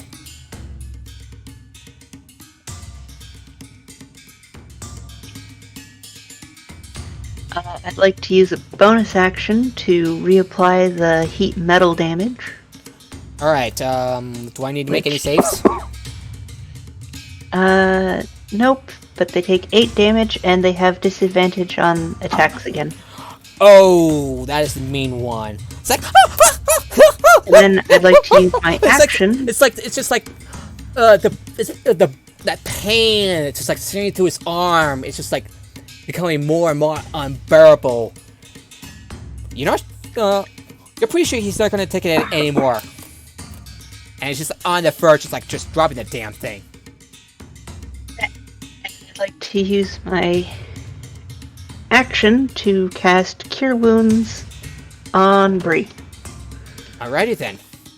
Bree, okay, roll your, roll how many hit points that they'll heal. Bree gets 6 HP. Bree, you gain 6 hit points back. You're at 37, and you feel yourself a bit more, you feel a bit, energized as the pain in your chest just, like, subsides. A magical pat on the back. That's what essentially is. And is that your turn? Yep. Alright, Bree, this time, you're up. What? I'll use an attack on the guards, but I'm going to use one of the more specialized moves I have. Oh, you do have your, maneuvers at the ready. Maneuvers, yeah, that's what I meant to say. Yeah, I'm gonna, you have, menacing attack, and distracting strike. You would use, you have repulse only if you, but only for, like, melee attacks against you. So, you have menacing attack and distracting strike at your disposal. Yeah, disruptive strike is what I'm going to use. You have one unconscious guard just, like, laying on the ground, just, like, asleep. Thanks to Lonnie's, spell. Yeah, And you have the other guard with just on the verge, just like having to drop the flail because it's so damn hot.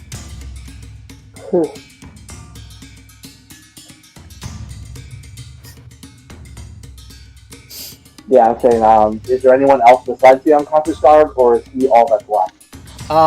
You have one conscious Emerald Cloud Trooper. That's who's still conscious. Yeah, I'll take him out though, since he presents more of an immediate threat. Make your attack. Make your attack roll. So D20 plus 6. Alright. I landed 24. That is definitely a hit. Roll D8 plus 6.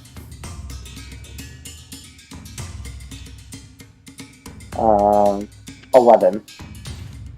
Yeah, you lopped off part of his arm. It's like, ah! And he stares at the lump on the not a lump, but you left behind a pretty nasty gash on his arm, making it a bit on the useless side of things. It kind of hurts. 11 points of damage, you say? That hurts. That really hurts. Would that be your turn?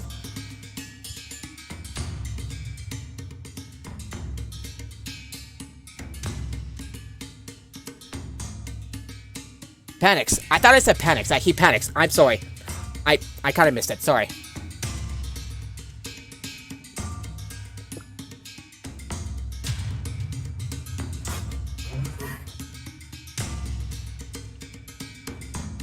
Bree, would that be your turn? Yeah, I'll have that conclude my turn. Okay, that ends your turn. Orca, your turn. You're up. What do you do? Okay, Aurak is what's remaining? I take is one still asleep? Yeah, one's still asleep. Okay, and the other one is still up. Yes. Okay, it's gonna swing his maul him then. All right, make your attack roll. Okay, that would be a.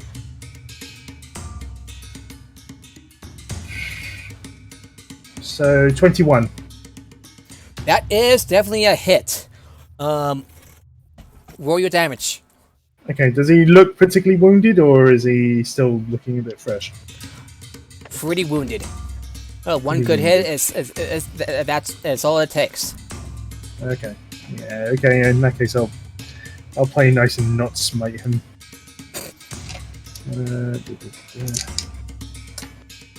Okay, so... Okay, I rolled a 5 and a 1, but I'm going to re-roll the 1 because of my great weapon fighting ability. Alright. So that makes it a 2. So that is 7 plus 3, so 10 hit points of damage. As you smash out his chest again, he in his last breath, he lets out, "Your efforts are futile. You cannot stop our coming triumph for the Emerald Claw." And it's falls to the ground, dead. And I say, "That's what they all say," and I smack him again just to bring him back down fully. Lonnie underneath one of the tables going, "Cool story, you're still dead."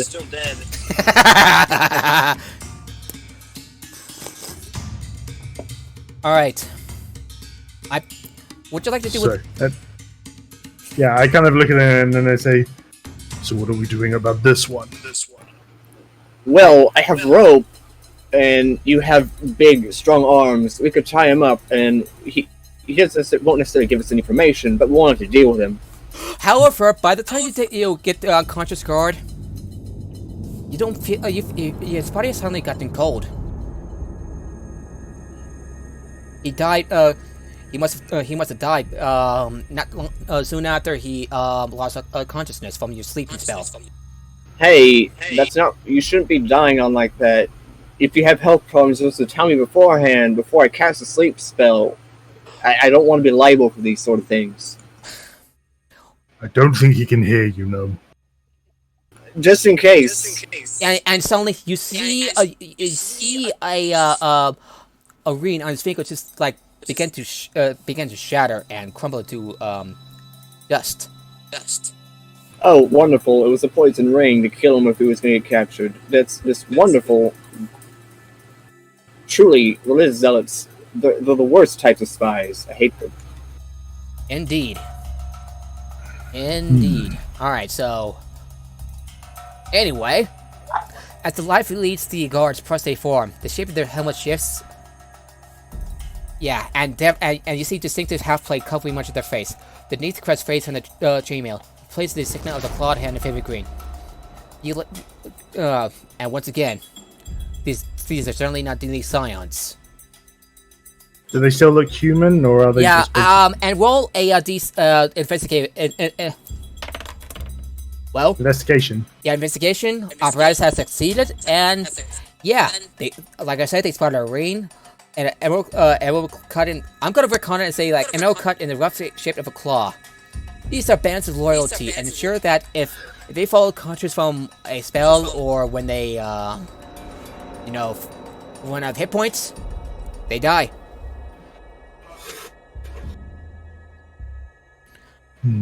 However, you see some of the people just hurtle along in the corners and trying to avoid the frogs. You have a little time to spare before you move forward.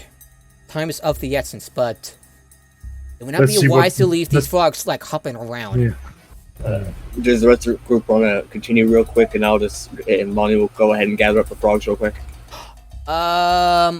Roll an animal handling check. Is anyone else helping? That'd probably be a good idea, because, yeah. Is anybody else helping? I'm not. I'm going to go up to the door which the guards were kind of stopping us from going through, and I'm going to open it and see what's... Alright, so, okay, so in Lonnie. that case, it's a, let's say, +1, so that's a total of 15.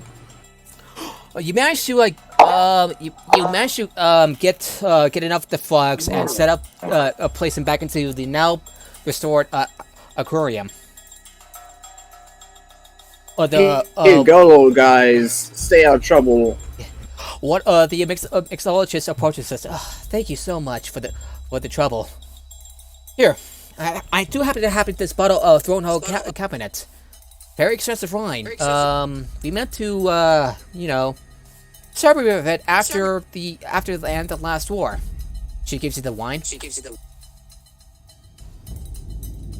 I spent about 50 gold on this, but I believe you have better use for that than I can.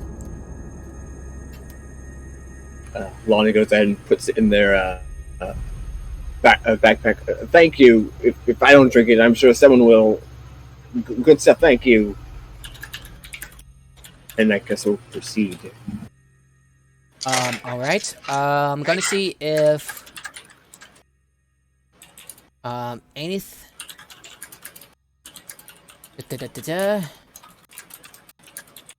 All right. So nothing that needs to be nothing that stops you from entering the next car. So.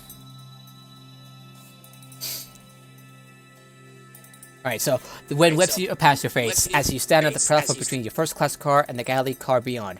The cars walk gently. The trails of lightning are visible underneath your feet, cracking all the conductor stones onto the train.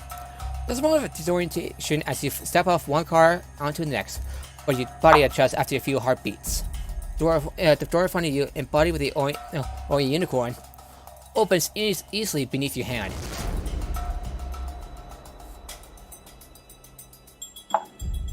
Alright, so, okay. You find yourself, you find yourself in the, you find yourself in the next car. The gallery car.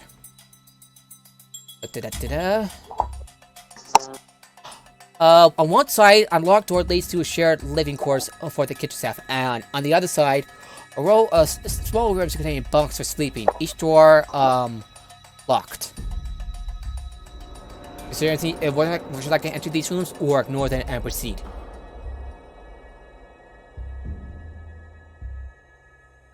At the very least, Wait, since you're taking point again, is there anything is there anything you would like to do, or just keep moving forward?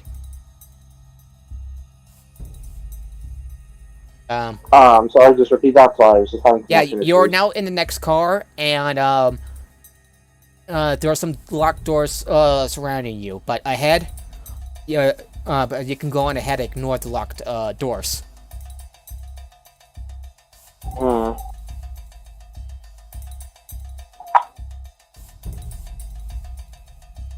For anybody else, would you like to check the doors, check out the other doors, or proceed ahead with Ree? Are the doors completely sealed, or do they have like the kind of window things that the doors and trains often have? Yeah, but they seem to be locked. No, I mean, as in, do the windows so you can see check if anyone's actually in the room. No, I'm gonna say that they don't have windows. Okay. I follow Bree. Right, Bree. So what would you like to do? Just move forward, or take a look around? Bree. Yeah, I'm sorry. Again, connection issues. Yeah. So Bree, what would you like to do? Like, ignore the locked doors, or move forward? And move forward, or take a look around? I would say just move forward. Alright, you proceed down the hallway, and ahead of you was a door that leads to quite an extensive pantry. As you enter the kitchen, you feel a cacophony of delicious odors, and the flurry of many chefs and other kitchen staff hard at work. It creates an enormous din. Give me a second. After a moment, it becomes evidence that the chaos is in fact highly organized, as the chefs deftly maneuver around each other while preparing food for the lightning rail passengers. Off to one side, laid upon a long counter, you see 2 large eggs, over 2 feet 2 feet long each, covered in a thin sheet of ice. Now, when a woman in the uniform of a waiter eyes you skeptically and approaches. I'm sorry, the kitchen is closed to guests. Did you need a meal? I can have it delivered to your cabin right away. What would you like to do? I would say still just press forward. I'm sorry. I'm sorry. Is there something you need? No, it's just that I can make sure we can finish our quest. Apparatus looks at the giant, looks at the ice eggs. What are those? The elven woman says, "Oh, a giant snake eggs, part of tonight's dinner feast for the first class passengers." Is there anything you would like to say or ask anybody? No, I'm just preferring to remain silent. You should probably explain to her what's going on.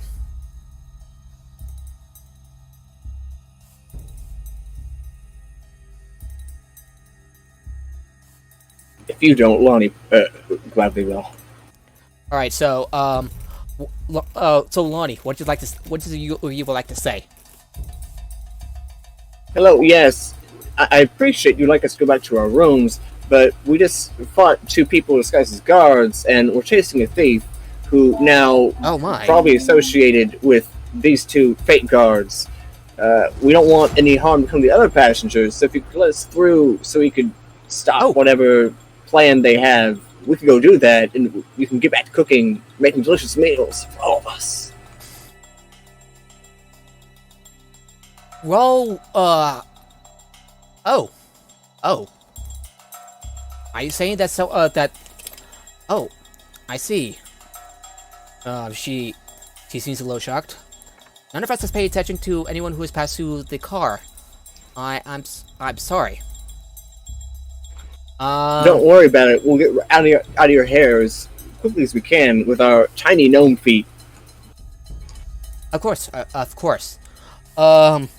On the way, you seem to notice one of the chefs, a human woman, is watching each of you with suspicion, while trying not to watch you at all.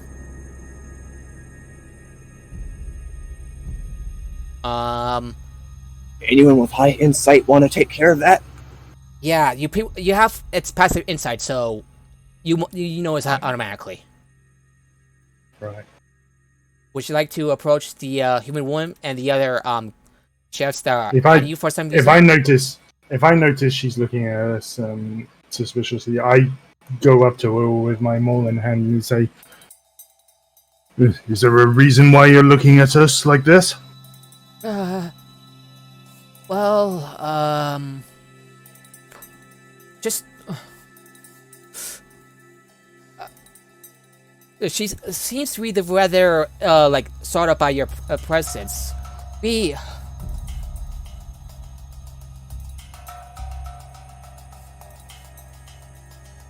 seems to be really nervous by your presence. Well, Go ahead. Is someone saying something? I was about to, but you're still going, so just go ahead. Alright. Lonnie, is there something you want to say? Perception, either, I guess passive perception probably covers this. Is she wearing any, blatantly obvious rings of allegiance, but like the people we just killed? No. She seems to be, one of the ordinary, chefs. Did the rings appear after those two guards died, or were they still on them beforehand? I'm gonna say that they're still on them, but they're now worth picking up. Okay, no, I meant as in, were we able to see the rings while we were fighting the guards? No, you were able to. You'll only see the rings after they die and. Okay. Wonderful. It's time to be incredibly gnomey, and I'm going to be friendly and go up there and basically grab their hands. Go, I'm sorry. We'll keep moving. I get this is a lot to, and I basically just kind of stammer as I feel all over the hands to see if I can see any. Roll a persuasion check. A what? A persuasion check. Unless we would like to step in. Unless we would like to step in. Bree? Would you like to basically calm the situation? Because she is trying to go a little paranoid, a little just fidgeting with her hands, eyes darting, it's wide eye staring at you, just like Yeah. staring at the girl. Yeah, I'm gonna try there. to use a persuasion check to defuse the situation. Oh, roll a persuasion check, Bree. So, so basically D20 plus 5. Charisma is 16, so that'd be 5, right? 16 plus 5, yeah. Oh. What is it you like to say that will calm her down? Calm her and a couple other chefs that also seem to be on... 22. What? I rolled a d20 for 22 on persuasion check. Nice, okay. Just don't do anything. We didn't want to hurt anyone. Just don't send us back. It's just... Can I roll an insight check to see if she seems like she knows something? Go ahead.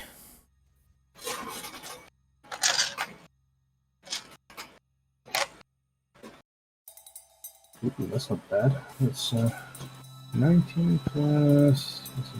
Plus 2. So 21.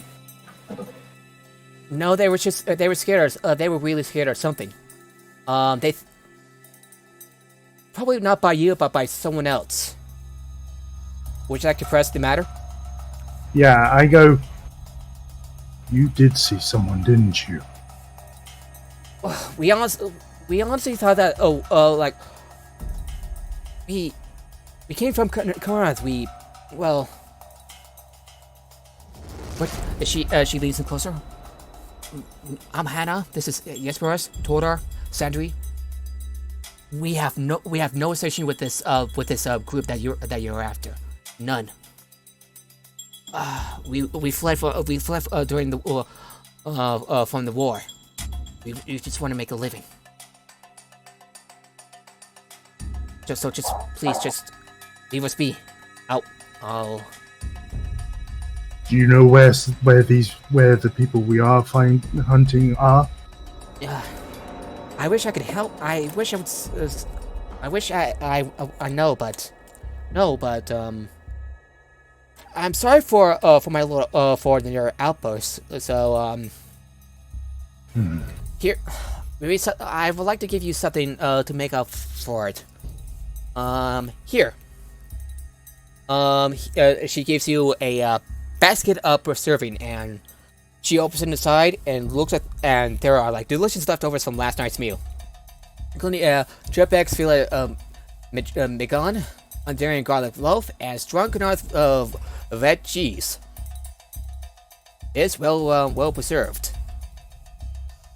Yeah, as the name of the item would imply, a basket of preserving. As well, she hands you a gourmet knife, perfectly balanced, elegantly crafted, and sports a fine stone in its punnel. Don't worry, it's sheathed. Do you take it? But do you take these items? Yes, I'll take the items. All right. It is worth about 50 gold. So write additional 50 gold on your character sheet, as well as a basket for preserving. I will copy and paste what the item does in the chat.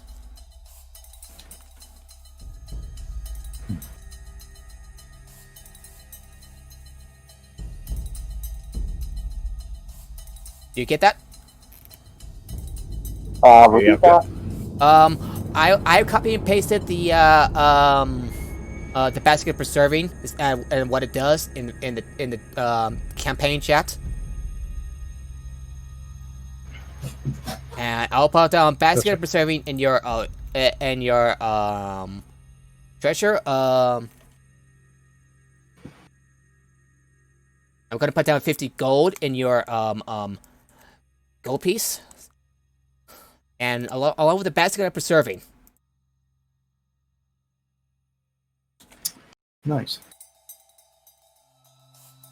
I look at the I look at the person and I say, "You have nothing to fear from us.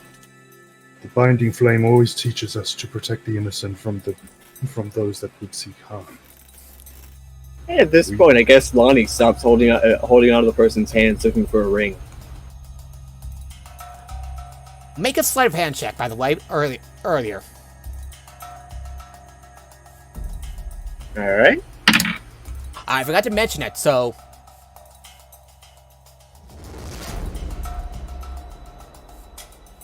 So 3 plus 1, 14. You don't feel anything out of the... You don't feel anything unusual. As you shook one of the chef's hands.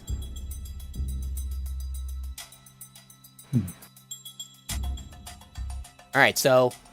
Do you... So I say to the person that do not worry about us. The binding flame teaches us to protect the innocent from the strong. We will hunt these beings down, and you will have nothing to fear. Alright, thank you. That does sound like the Steel of Flame. But again, thank you. I seem to hear that a lot these days. And he goes off towards where the next carriage would be. Alright. Do you follow, do you follow? Do you follow, the others, do you follow him? Alright. Alright.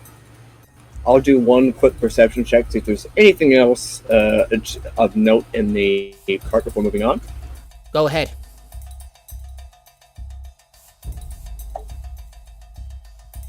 Okay, 10 plus 5, so 15. Nothing seems to be out of the ordinary. Just there's a bunch of chefs just working on the job, and something seems to be a little weirded out by what's going on. But they turn back and just continue on with their jobs. Fair enough, worth checking. All right, so you move on. So we move on to the dining chair. The benches outlined the dining tables are nearly empty. Only a handful of passengers here in the time between meals. Near you, the three men cheerily clink their pint glasses together and chug a glass of ale. When the empty pitchers and short glasses collecting in front of them, you gather they are quite inebriated. Their attentions focus on two small dinosaurs in the middle of the car, performing at the behest of a female halfling who barks commands over the grin on her face. At the far end of the chair, a grizzled half-elf man wearing a green scarf and battered chainmail is speaking quietly to two human men and one woman, all dressed in Alternarian Catharthy fashion. They are doing their best to ignore the chaos on the other side of the car. While they have pint glasses in front of them, the ale is nearly untouched. And inside the car, there are like 6 long wooden tables with benches on either side. Yeah, you also see some 5 full-time attendants staff the dining car, serving food, beverages, and cleaning up after each passenger finishes their meal.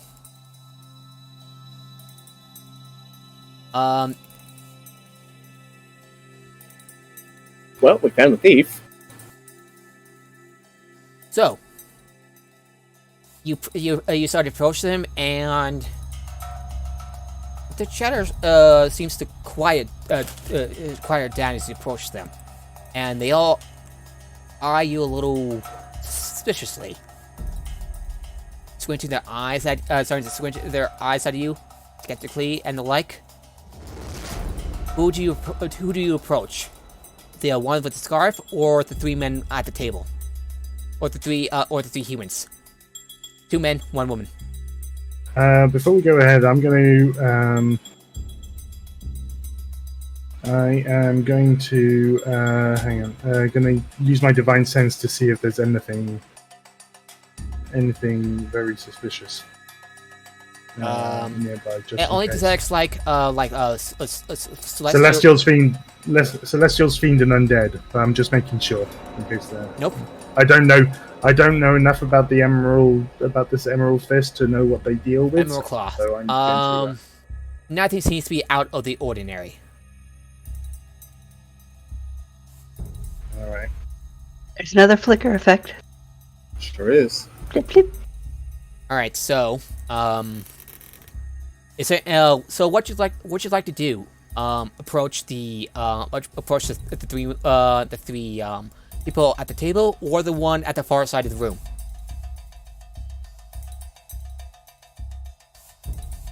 Whichever we do, at least one person should probably keep an eye on the group that we don't go to. Preferably the one with the higher perception. Yeah. Alright, who will talk to the 3 people at the table?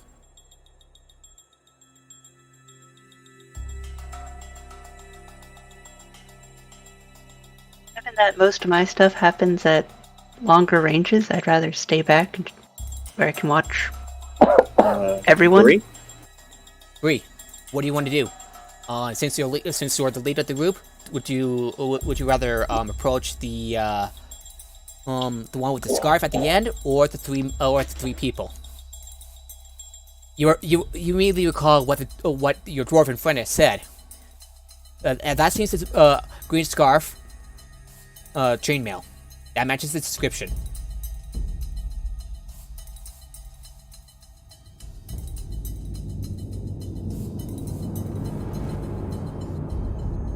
Wait. So, what does each of you want to do? Apparatus will go whoever has less people to go. Sorry, that was just I got called and it distracted me though. What happened? So you got like three people sitting at one of the tables, and a fourth one wearing a green scarf and chainmail that matches the description of the thief. What would you like to do? Confront the thief, but do not act hostile just yet. Not unless he ends up attacking us first. Yeah, try to strike a conversation. Everything's great and such. If we could take back what he stole without violence, let's do that. He seems to make a break for it. Lonnie, you have a hold person spell ready? I sure do. Now, this would be a good time to cast it. Well, there goes my second level spell slot for the day. They make a Wisdom saving throw. DC 14. Oh, they didn't. Okay, they failed their saving throw, and in the place, it's just like, and he seems to be stopped in his tracks. All right. So give me a second while I get to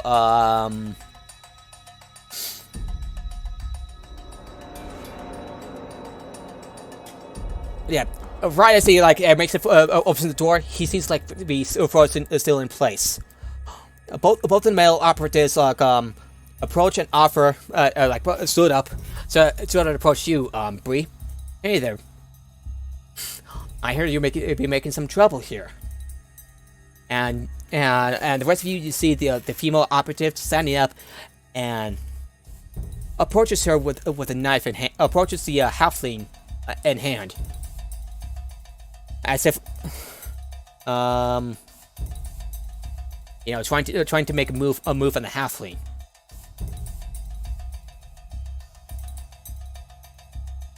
Yeah. Do you need some help with our friend here, buddy? These people are asking you, Bree. What do you say, or what do you do?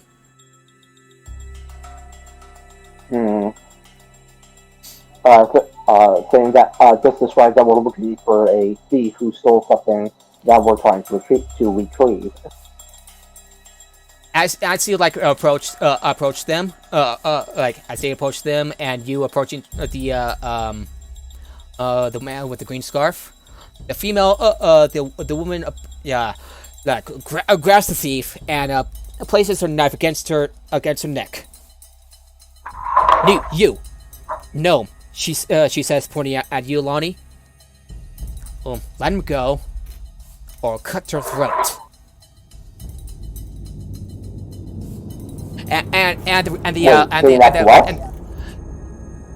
Basically, harsh the situation, and the two raptors nearby growls at her, stop what they're doing and growls.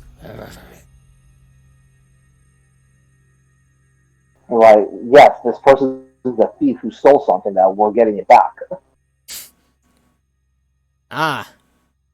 Give us the item and everyone's okay. I mean, the alternative is if I let them go, you can kill them anyway, and then we got to fight, and then it spirals on from there, and then you're all dead anyway, and we get to pick through the wreckage, and it's a mess. We could all walk out of here really nicely and just have a big campfire and hug. I get to know you over dinner or something. Come on. Since Bree is trying to also defuse the situation with you, roll a persuasion check with advantage. Okay, great. You want to do that since you got the charisma? Bree, that's you. Roll a d20 with advantage and a +5. 20.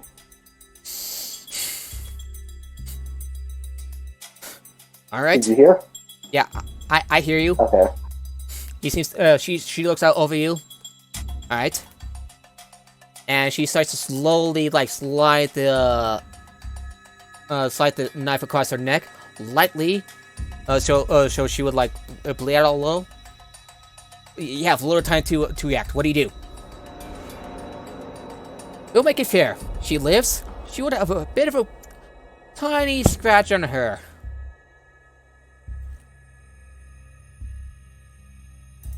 What? And have like just please let don't hurt my babies. Your babies. Hmm?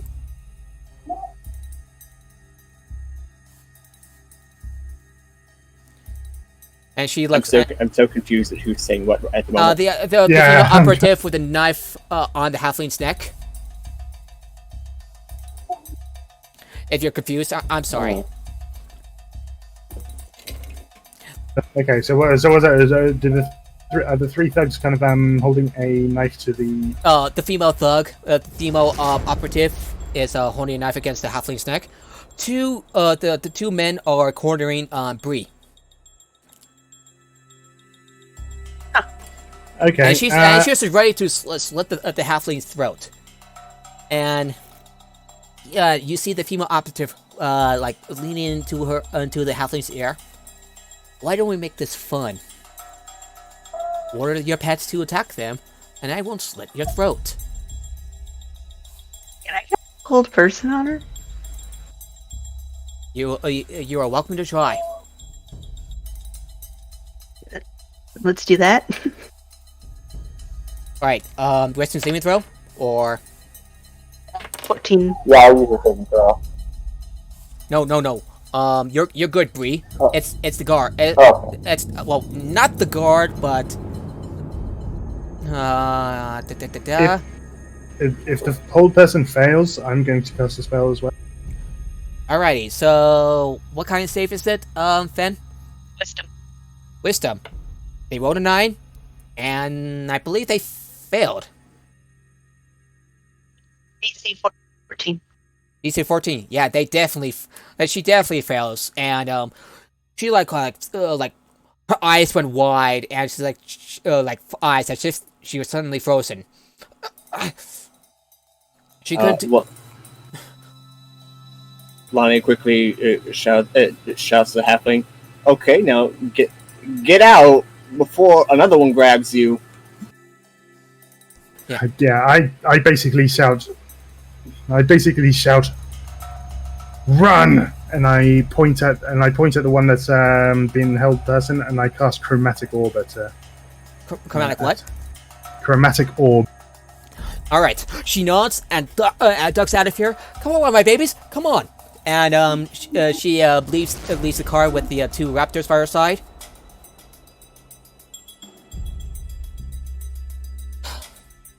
Alright. Okay, so Those precious raptors. Oh, look at them go.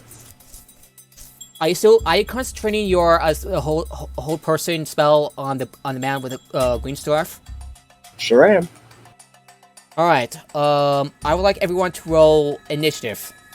do I get to find my chromatic orb first, or do we? Yeah, have to... go ahead. Who are you casting it on? Okay. I'm casting it on the one that was originally holding the halfling hostage. Alright, is that an attack? It is an attack roll, yeah. Alright, roll your attack. I get advantage because she's held, right? I believe so. Let me check. I can't exactly dodge right now. Yeah, she is restrained. So, yeah, yes. So roll your attack. Alright. I'll roll your attack, Okra. Yeah, I'm just doing that right now. Good thing, because the first roll was a 1, but the second roll was an 18.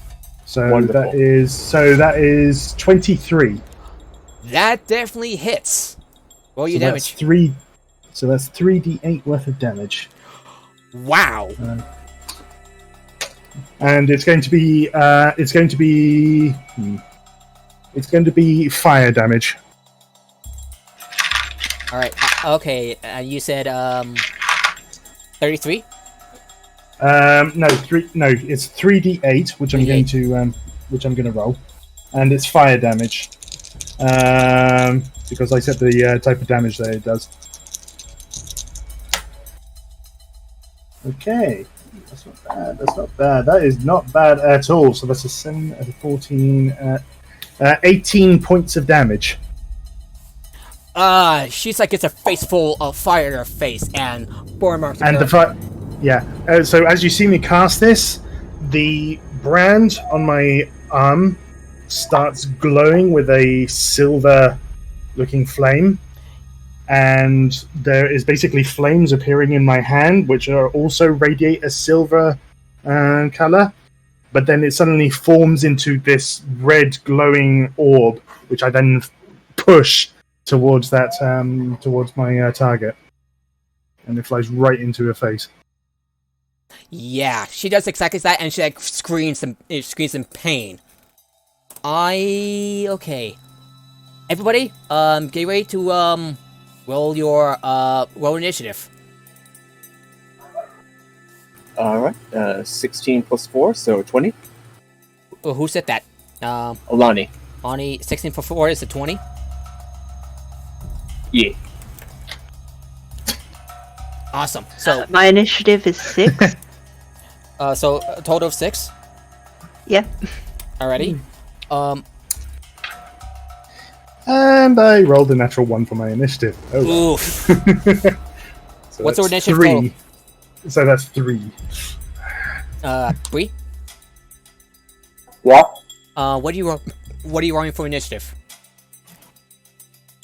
Let me go and check.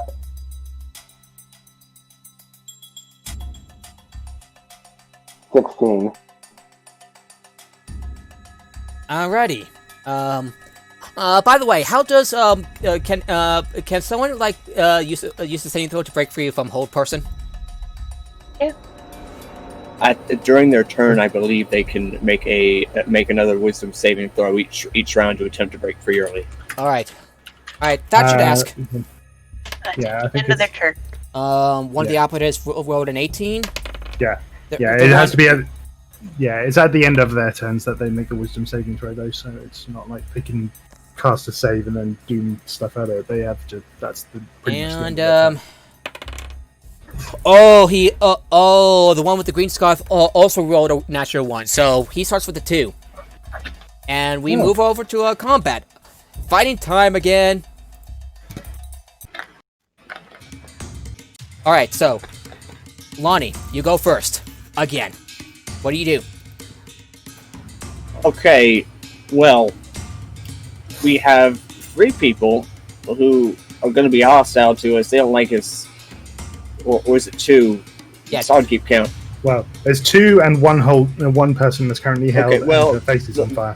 The 2 that are not held, I'm going to position myself beside someone else big and burly, like, say, Bree or Auric, and I'm then going to cast... Well, remember how I said fire was the only thing I had? Technically, that's a fib. I'm going to use spell secrets and go ahead and make it cold damage, so I'm going to cold hands all over those 2 people. They make a dex save, DC 14. One of them rolled a natural 20. Well, then I guess they'll only take half damage. How much? And one of them rolled a 10. So What if it takes full damage? What will your damage? So one will take 10, one will take 5. And it's like ice particle starts to build up on the clothes and on the skin, and they start to shiver. Oh, and obviously I continue to concentrate on the whole person. You continue to concentrate on Ralston. I mean, not Ralston. The thief with the thief. Yeah. Alrighty. So, would that be your turn? Yep. Alright. Let's see who's next. One of the operatives. She's going to make her saving throw. She does, and continues to be restrained. I believe that'll be her turn. Yeah. Yeah, she rolls at the end. She rolls at the end of her turn, so she can't do any actions on the turn. Alright, she's a scene duck. So Bree, you're up. You're cornered, and you have your weapon drawn. What do you do? And you're cornered by 2 people, and you have one of them, and you have the thief near you, just like moments away from, so like stepping to the next car. The wind basking in your face.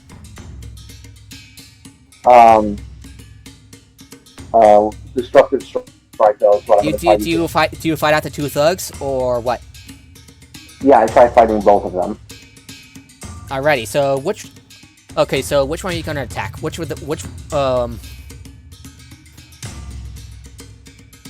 destructive strike is what I'm gonna use. Destructive strike.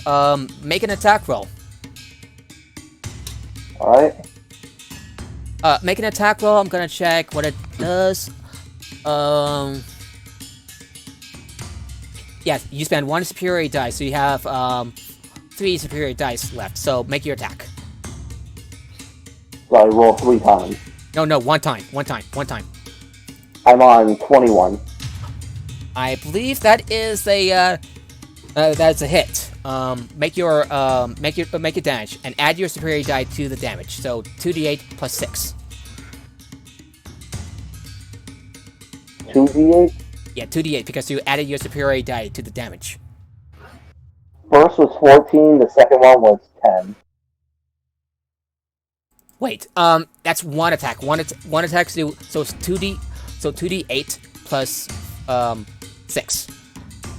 Yeah, the first was 14, the second was 10. So you are total 14? Yeah, 14. Yeah, so basically just your total damage is 14. Alrighty. You take a nasty strike on one of the male operatives, and he's starting to bleed all over his shirt, and seems to be a bit distracted, not only by your wound, by the wound you left behind, and also just like all the ice building up on his body. Would that be your turn? Yeah, I'll end my turn on that. Alright, okay, who is next? Oh, the other guard is going to attack you. And gonna see what he attacks with.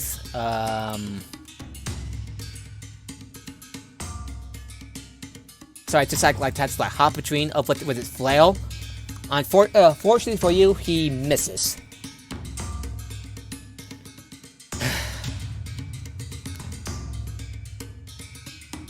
Alright, so, and I believe that will be his turn. Yeah, I end my turn on that. Hey, let's see who's next on the list. Apparatus is up next and casts Firebolt at the operator that's like a person. And hits! Surprisingly. For... This is not her lucky day, by the way. A chromatic orb of fire to her face, and a firebolt also to the face. 6 points damage. Not her lucky day. It's like, her face starts to blacken from, and her hair starts to like cinch off as a fork of fire just like goes out the side of her face, leaving behind a nasty burn mark. Ouch. And that will be their turn. Finn, I believe you're up next. Alright. So we have 2 guards attacking Bree, and I'm holding the person was holding Lonnie hostage. Now, Lonnie, on the other, the halfling. At the note. Oh, halfling. Okay. I get these soft skins all mixed up. It happens.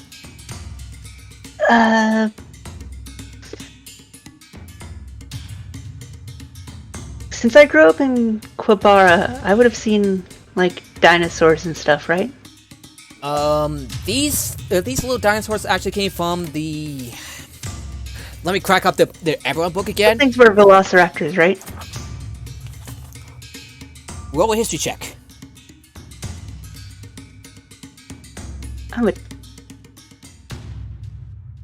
Alright. History... Nature check, actually. Nature. I was gonna say, I'm a druid. Yeah. I was going 17? Alright, 17?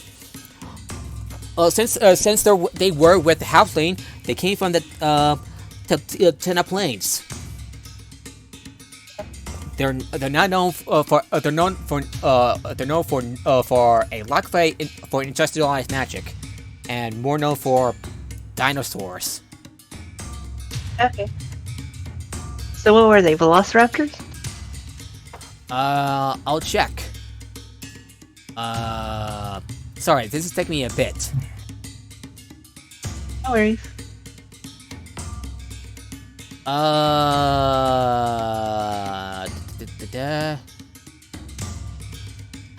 Denon's Denon Deinonychus. Not one of those fun things. Yeah. Thankfully, you managed to resolve a harsh situation, so this encounter will be much easier for you. Alright. So, what do you want to do now?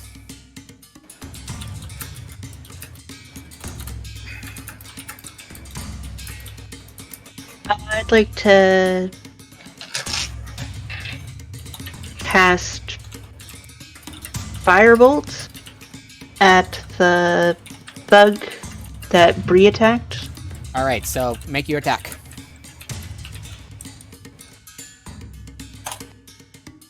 I rolled a 9 to hit. A what? 9 to hit. Unfortunately, that's a miss. The bolt of fire just like whips through the air, but misses the target.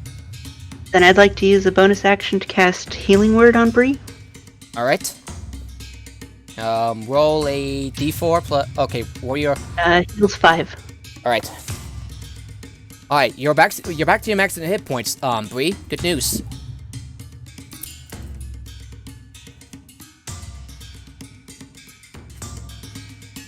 Alright.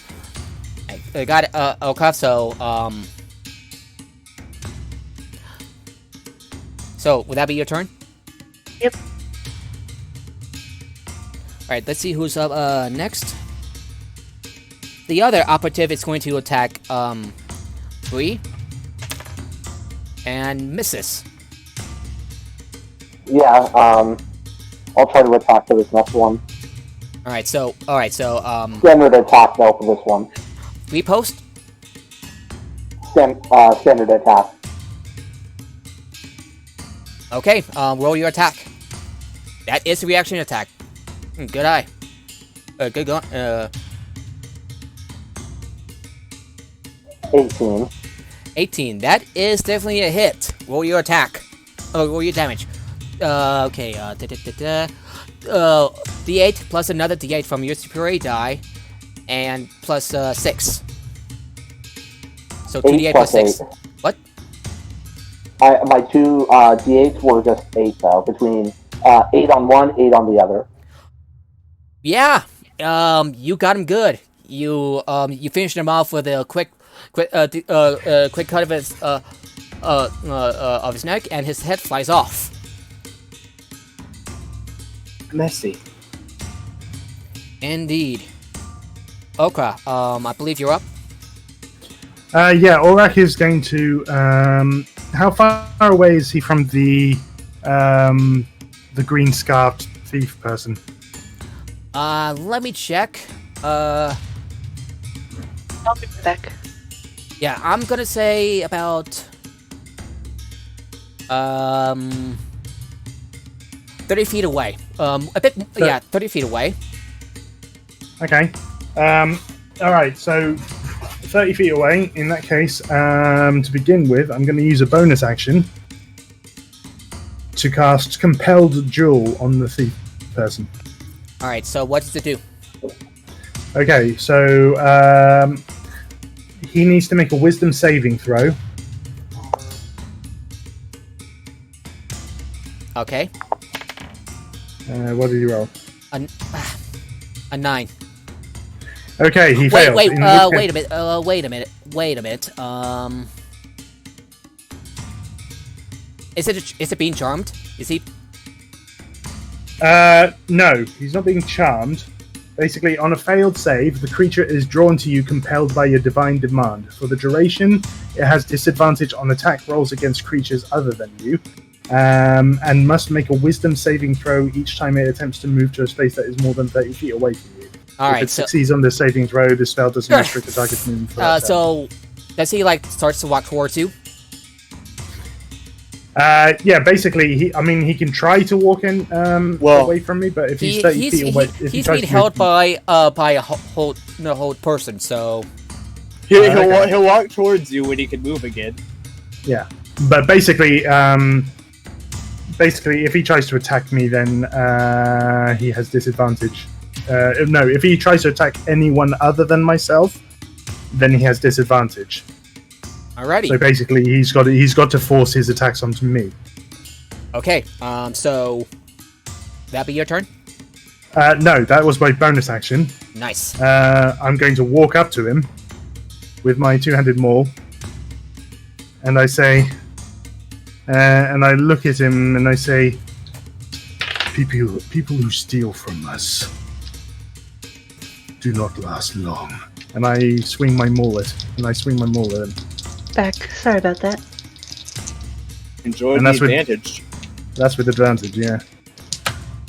Natural 20! Roll your die and double it. Yeah, Yay, murder. and guess what I'm going to be using? What?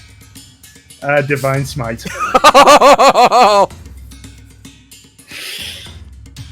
Alright, so you're going to love this, guys. So this is, so first I'm going to roll 2d6 for the maul damage. Okay, I can re-roll the 2 because of great weapon fighting. To turn that into a 5, so that's a 4 and a 5. So that's 9, which doubles to 18 plus 3. So that's 21 damage on the maul attack. And then the smite. Yeah, so 21. That's about just for the weapon damage. Yeah, just for the weapon. That's 21. Okay, and for the divine smite, which is 2d8. Yeah, you don't double your. I don't think you double your smite damage. I do because it's doubling all dice rolls. Oh, okay. Because divine smite is a dice roll, then that gets included on the crit on the crit damage. Ouch! It's only modifiers that don't get doubled. Okay. Okay, and that's a 7 and a 3, so that's 10. That's another 20 points of 41 points of damage. That's 20. Yeah, so 41 points of damage. You deliver a devastating blow. Blow. It's just like wham. Sort of like how you whack a baseball and have a home run, and just like knock him out of here into the next room. Unfortunately, that means he broke free of his that means he broke free of the whole person. Whoops. But it's an awesome hit though. Well, yeah, but he's still compelled duel with me, so Oh, the same thing also applies to the Battlemaster superiority dice. With the crits. Yeah, I think that, okay. I think we attack one of the thugs with that, so, okay. Anyway, so, will that be your turn? Yeah, I think that's my turn. Alright, Rostan is going to try to get away, he's going to, make a saving throw, misses. He tries to get away. He is trying to get away, trying to resist. So, he basically flees the scene. Who is that? Is that the thief guy? Yeah. Okay, because he's got compelled duel, if he moves 30 feet away from me, he has to, hang on, let me just,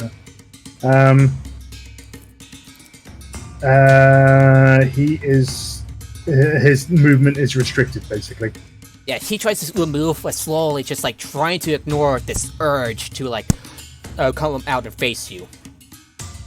But he's failed, hasn't he? Yeah, but he's he's just like moving slowly, just like trying to ignore that feeling. Yeah. He's compelled to duel with me. Yeah, and he's going to take an action to dash. So. Oh wait, I mean, Oh yeah, he's trying to get as far away as he can. So that ends his turn. Okay. So, Lonnie. Unfortunately, the spell you cast, I believe, whole person has automatically succeeded thanks to him like being knocked into the next room. I'm going to say that for stuff. So Lonnie, what do you want to do? He's probably out of your sight. By the way, you will not be able to cast a whole person on him. Well, I can't. I'm out of second level spells anyway. Okay. What do you want to do? He's gonna be pretty beat up regardless. And he's moving slow. He can't have gotten that far into the next room. Could I get up to where Auroch is and be able to draw a bead on him? How far? What's your speed again? 25? 25. So I'd basically be able to get like just space right behind Auroch. Yeah, you can. And he's just barely in your sights. Then, with the 120-foot range it has, I'm gonna try to shoot a firebolt to the back of their face. Alrighty. Make an attack.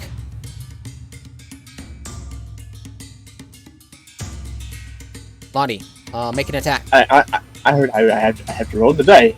That's a 11 plus 6, so 17. That hits, but barely, just barely.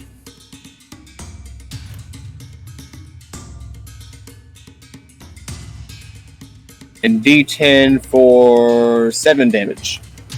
All right, you managed to get him. You managed to get him at the side of his shoulder, and it, you hear barely heard a grunt.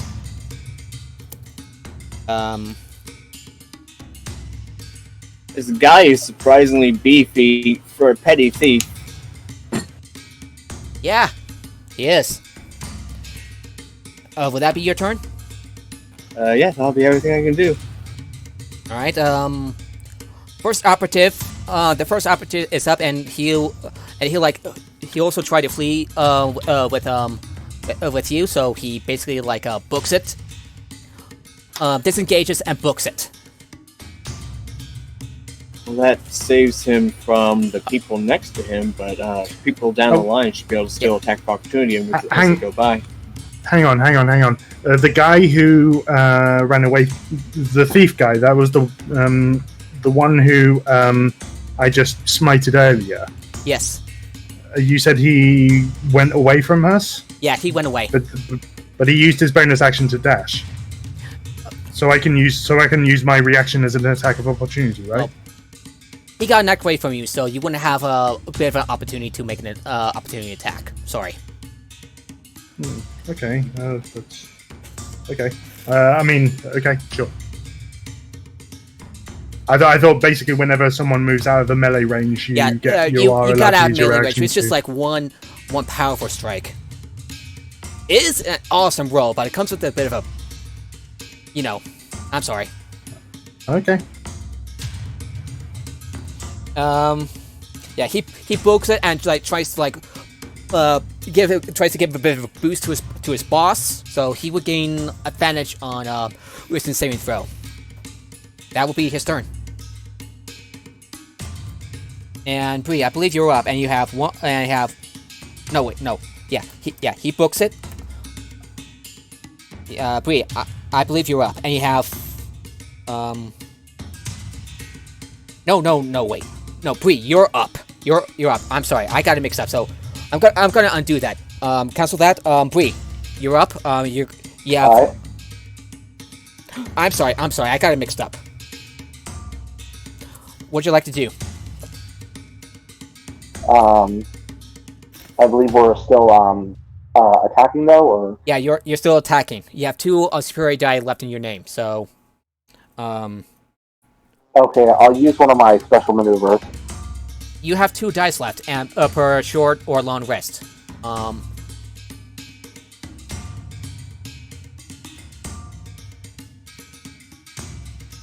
Yeah, I'm saying I'm using one of the special maneuvers that I have All for right, a that would- standard attack. All I can do. All right. So, you attack one of the other guards. What are you going to make an attack roll? Bree. He's flickering. Oh, give it a bit. I'm sorry. Can you repeat? I had to disconnect. Yeah. Are you going to make an attack roll? Yeah. I'm at a 19. All right, that hits. Roll your damage. 2d8 plus 6.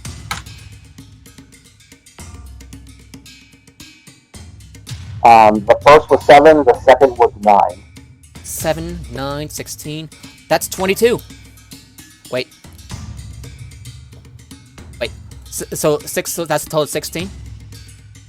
Yeah, 16. 16. Okay, so you got it pretty good. You lopped up a bit. You lopped up a good. Another good part of it, and it's still bleeding all over. That's a okay. Would that be your turn? You have 1 maneuver left. I'll use that other maneuver. No, you have 1 maneuver, 1 superior die left on you. But still, anyway, would that be your turn? Yeah, I'll have that be my turn. All right.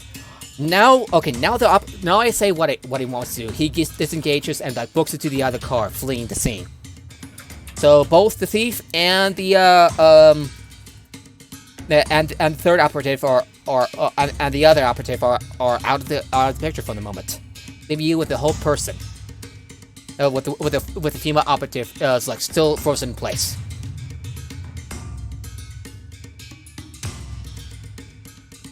Do we want to try rope this one or finish them off? That's up to you. But I had to warn you. Time's of the presence, and you see the lightning rail approaching your destination.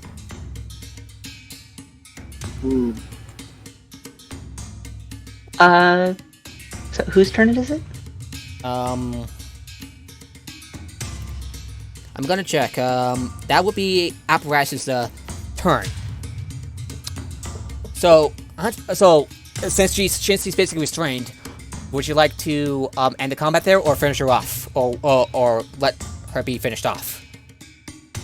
I mean, the other 2 just ran out of the car, right?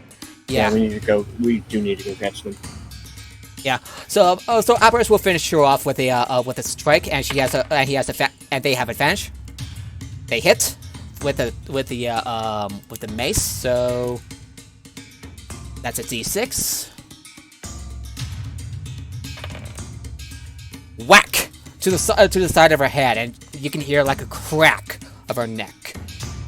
Unfortunately, it wasn't enough to kill her off, to finish her off. That'll be their turn. Finfair, that'll be your turn. You have advantage on. So Yeah, she feels her face. Can I cast Entangle into the car that they ran into? There's nothing natural about it, so I don't think your spell would work.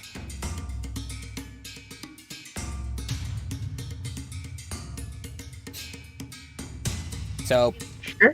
Okay. I'm sorry. They're pretty much out No worries. out of combat. They fled. Alright. So, can I, like, look through the door? How far away? I'm gonna. How close are you to the other members? You seem to be you're at the door that you came through. So you're at the back. Yeah. You see through, and you see both men just like limping along, leaving behind a bloody trail. Can I see the door to the car on the other? So, like, looking through the door, can I see the door beyond that? Since the two men are obscuring the door, no. Damn. What would you like to do? Let me check. What's the range on this? That's very basic. You can always. Alright, if I fireball. move forward, would they be within 30 feet of me? With whom? The people running away. No, you're still far away. If I moved 30 feet forward. Yes, you're still far. You're still too far from them. So they're more than 60 feet away from me? Yes. Damn. Damn, they're fast movers. They're really, really fast. All right. So, do you have any? What would you like to do with your action? I guess I'd take out my manacles and cuff the old person. All right. I guess that ends the combat since you cover and restrained. Unfortunately, as you Gear. you see her ring just glowing before she rolls her eyes up and falls to the ground, dead. Oh. Really? Maybe we should have cut that hand off first.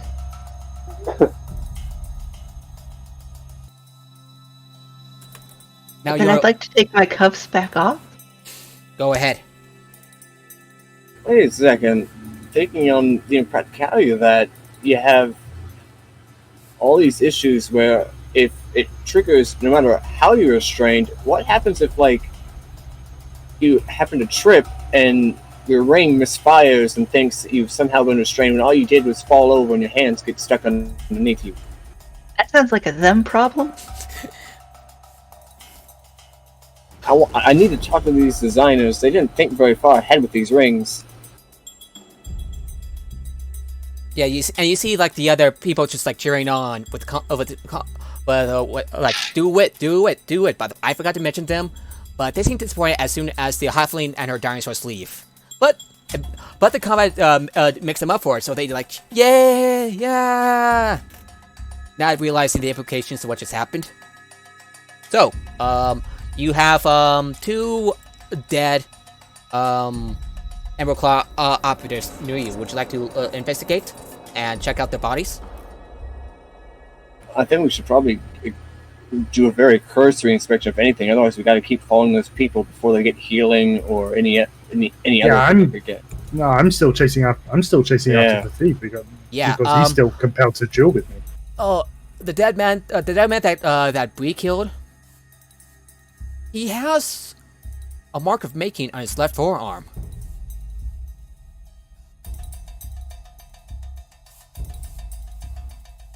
Dragon marks. However, I forgot to mention this, but the door seems to like slam shut in front of you. Or I forgot to mention that, so it seems to being stuck in place. But what? Okay. Yes. One of them basically used a bit of magic to. I completely screwed up. So To recon this, basically, as soon as the one of the other guards like left and then closed the door, like slammed shut. I really am sorry. I goofed up. I'm sorry. So anyway, you tried to get the door open, but seems to be stuck. What would you like to do? Since you're the one that's had the most, would you like to try to force the door open? Yeah, I'm gonna try and force the door open. Roll the athletics check. I really am sorry. Everybody. I kind of screwed over with that. That's on me. And can I assist with that by like throwing firebolts at the door? But if that would not be a good idea because the rest of the car is also pretty flammable. Besides, I wouldn't be quite so sure as to where you're throwing those fireballs at. Okay. I rolled a 9, but it's plus 5, so that is 14.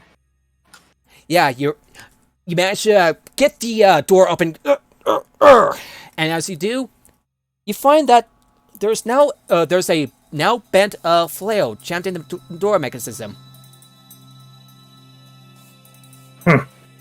Let's try, and I go through the door. All right, so do you go through? Yeah. All right, so you follow. But by the way, I don't know whether you saw my Discord Yeah, message. I did. Earlier. Yeah, I did. Okay, just want to check. So, as you make your way into the passenger car, you hear beautiful music drifting from the far end of the car. Perhaps a trio playing percussion, strings, and wind instruments. Most of the 12 cabins have their doors open. The rest of their occupants are enjoying the impromptu performance. So, there are like 12 cabins, 6 on each side, and each cabin is about like 15 feet by 15 feet. Odd numbers on the right, even on the left. You can take a look around. Take a little bit of time to take a look at each of the cabins, but time can be of the essence. Speaking of time, being that we just entered a new car, and I don't know how long. It shouldn't be long. So, do you want to just like rush through? Rush through, or take a little bit of time. Up to you, everybody. I'll let Laura choose in this case. Honestly,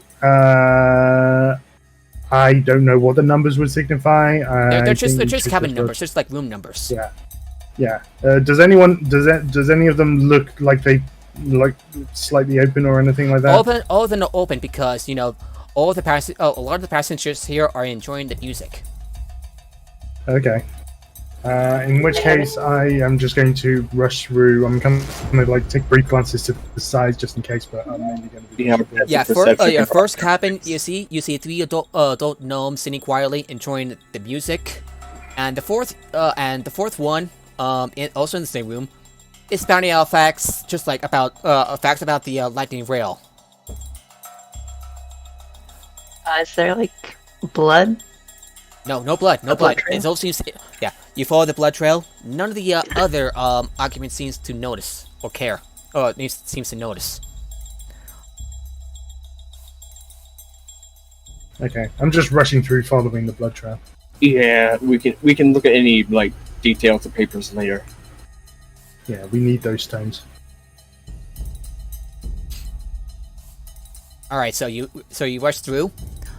So you rush through, ignoring the other doors.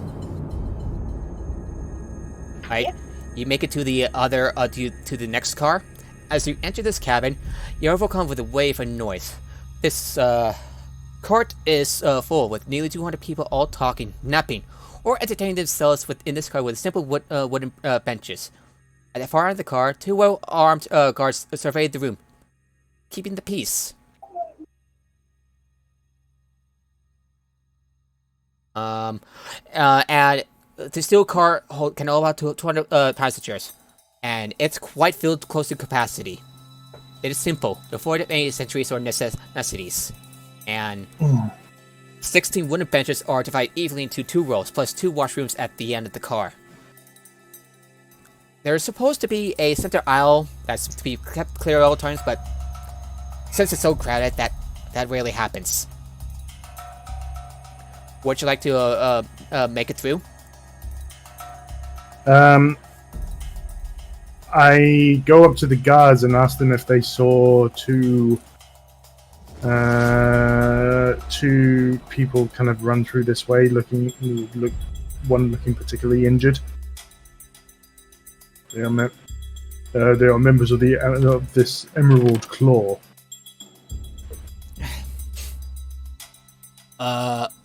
Okay. Let me check. You hear the creak as you approach these guards. You look behind you and you see one of the people approaching you with a flail in hand, ready to attack you. Once again, get ready for combat. Okay. Get ready for combat and roll initiative. Natural 20. Nice. So, what's the total? 22. Looks like we've traded positions. I rolled a natural 1 this time, so I'm only at 5. Alright, so, 5? 3. Yep. 3, what'd you roll for initiative? Mine was 15. Alright, 15. Hmm. Ben, Sorry. 17. what's your initiative again, Okra? Orca? Orc? Aurak. 22. Okay, Ben? 17. Alrighty. I'll roll the initiative for, give me a second. Sorry about that. The operative rolled a 3 total. And the troopers, one of them rolled a 9, the other... Oh, a 19. As they'll draw their flails out.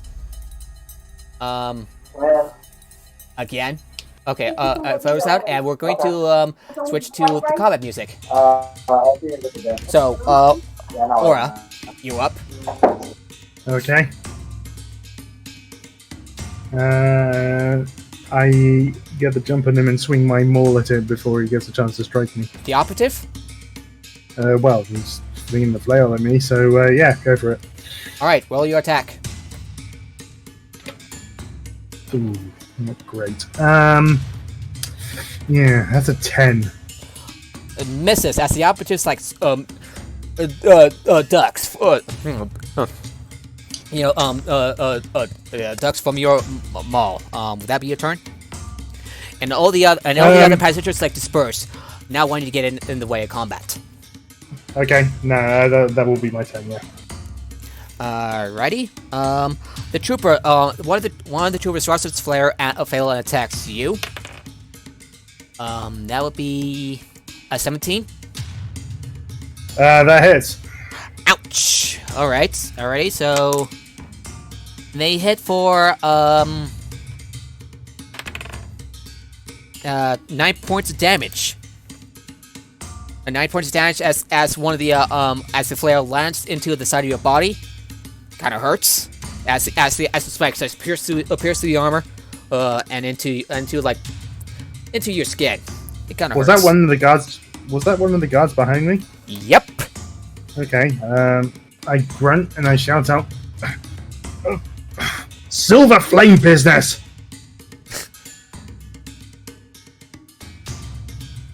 I know I'm technically binding flame, but since people have been calling about silver flame, then Yeah. I figured I'm not. By the way, going through the crowd would be considered difficult terrain, so your speed going through it will be halved Okay.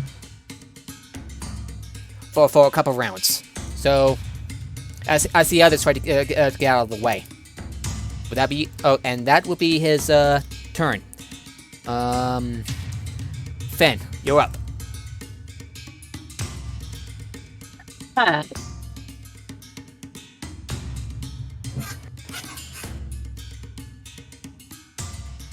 Finn.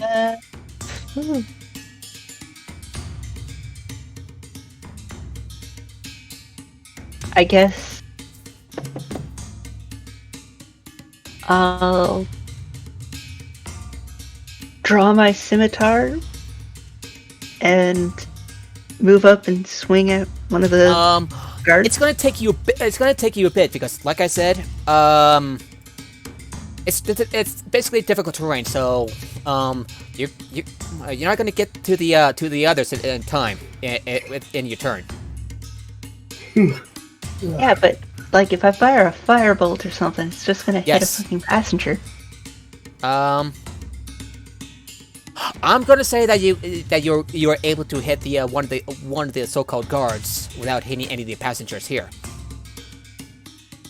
All right, then firebolt. All right, make your who are you attacking?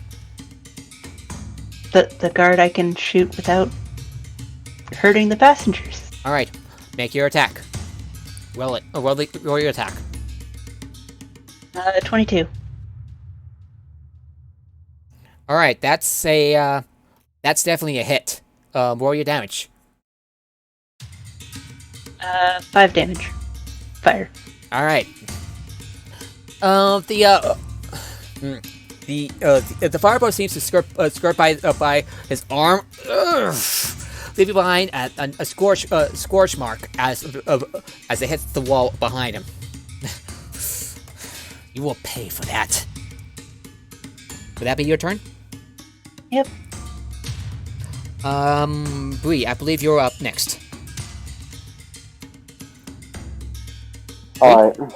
What you? Yeah, I'm here. Where are you, by the way? Initiative Are you with the orc, or are you with Aura, or away from Aura?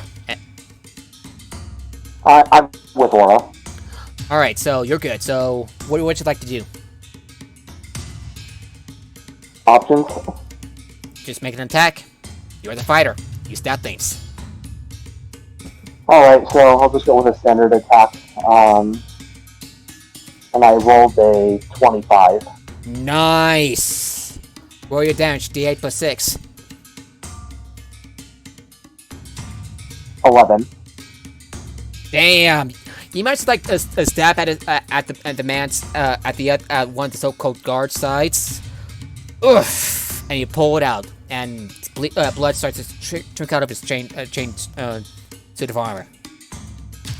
How much damage did you say again?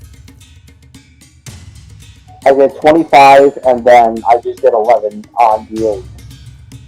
Nice. That would be your turn, right? Yeah, I'll conclude my turn. Alrighty.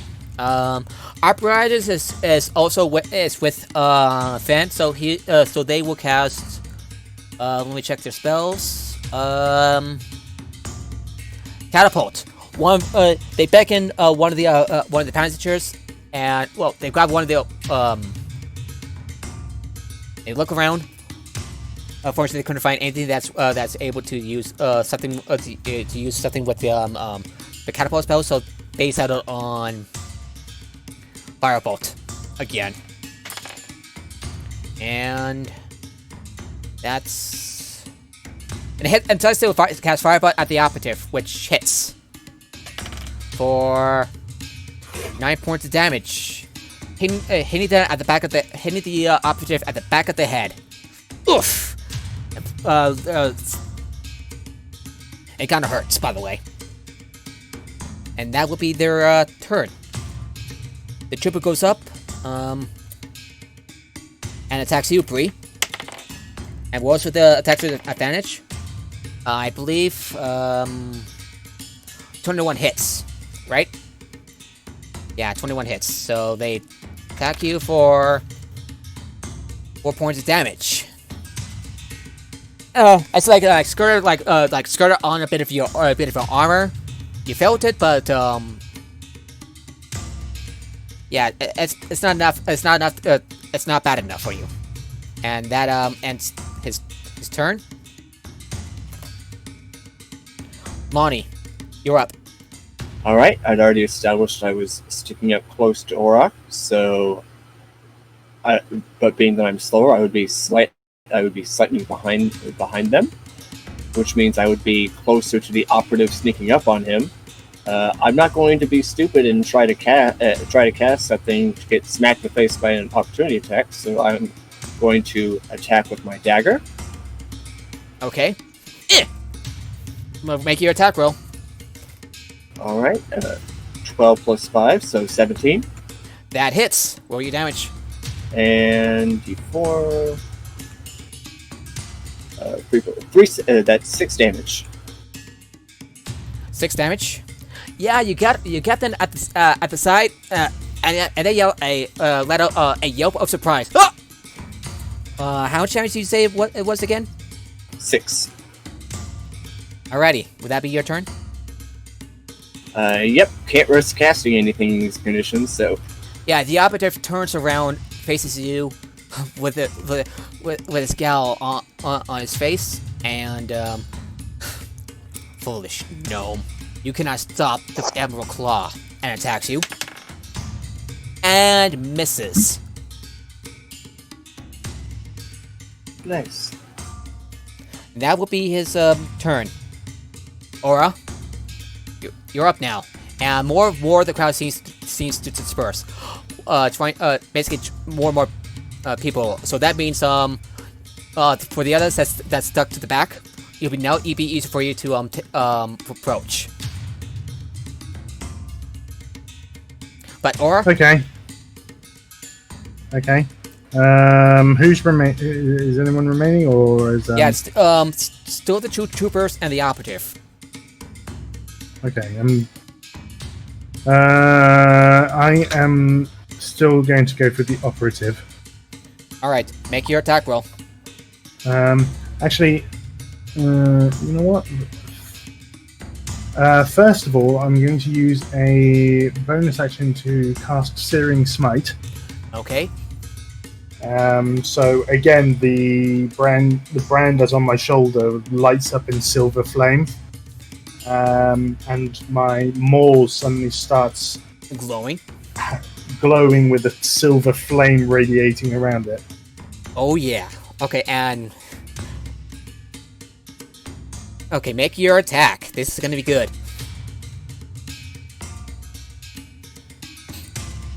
And that's my last spell slot. So that's good. That's a 17 plus 5, so that is 22. That hits. Roll your damage. Okay. Unfortunately, I can't smite anymore because I've used up my spell slots. So,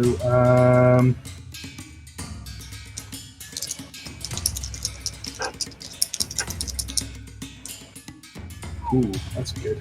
So the melee damage is 6 and the 4 plus 3, so that's 13. And the Searing Smite, just confirm what that does. It does another d6 damage, which is 5. And he is ignited in flames. And at the start of each of his turns... You smash the operator's head like it was a melon, and bits of the flame just like burst out. And that scares the passenger, so he's just like back away from the light that just suddenly burst into silver flame. Okay. And I slowly turn to the guards and I say, I am that of the Binding Flame. Do you really wish to intrude in our operation? Roll intimidation with disadvantage.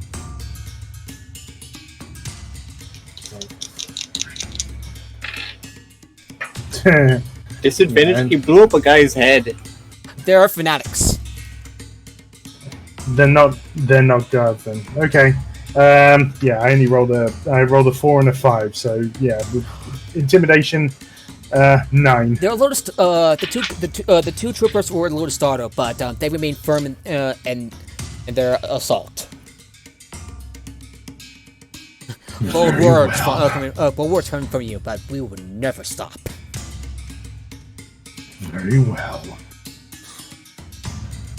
All right, will that be your turn? That is my turn.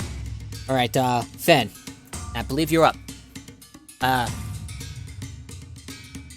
You can make through the car without much difficulty until you have to push people out of the way soon enough. Alright. Can I make it to our paladin? You gotta, yeah, just barely about, like, say, 5 or 10 feet across from you.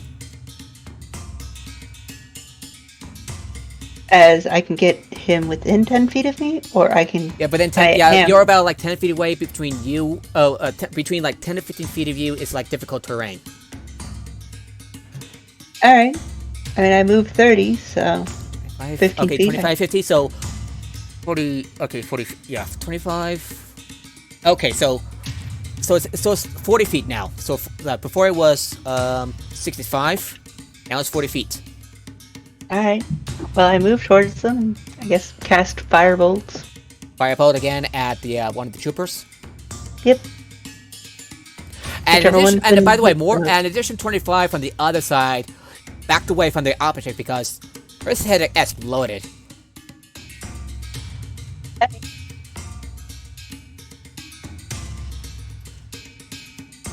Alright, so you cast Firebolt at one of the guards? Yep. Not one of the troopers. Yep. Alright, so make I your rolled a attack roll. 10. Misses.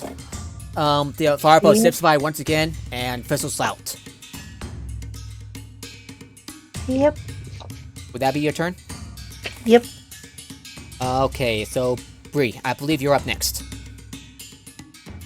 Alright then. I believe you're gonna make another attack roll. Standard attack. Right. 15. Misses. As one of the troopers deflect your blow with this shield. Nice try. He says, smiling. Would that be your turn? Oh no, Yeah, Apparatus conclude comes. my turn. Apparatus, and misses with a firebolt. But yeah. So you and Apparatus missed. No, I was wrong. Never mind. Yeah, Apparatus moves forward again while casting firebolt, and still misses. Alright, so let's see who's up next. The trooper is going to try to attack you again. It's going to attack you, Aura. I believe that's that's a 20, a dirty 20, so that's a hit, right? Aura, are you there? Yeah, I'm here. And you suffer 10 points of damage as he like. This time the strike is more fatal, and it leaves behind a bit of like pieces of your armor just like flake off, and you start to bleed. Yes, I'm not looking particularly healthy. I'm under my health points. And that will be his turn. Lonnie, I believe you're up. Okay. How you doing on hit points, Aura? I'm 14 out of 33, so under.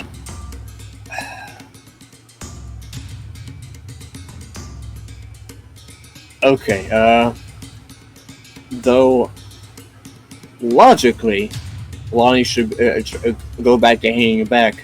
They see Auroch is not doing so hot, so they're going to go ahead and engage in melee to give the guards an extra thing to try to whack to disperse some of the incoming damage. So they will go up and try to swipe with their dagger. Alright, make your attack roll. That's almost certainly a miss. That's a 8 plus 5, so that's a 13. Yeah, that's definitely a miss. Miss. You tried to swipe at their legs, but no effect thanks to their armor. The troop, more and more of the passengers like stepped aside, and yeah, the way is almost just about clear. So, and the trooper is going to attack you, Lonnie, for 11 points. For an attack at 11, that's a miss.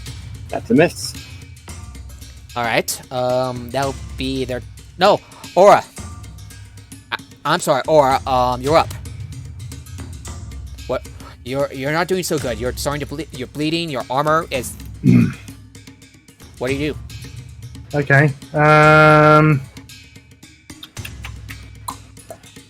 Do any of the guards look injured? Yeah, the second guard is looking okay, but, the other guard seems to be in perfect health. Okay.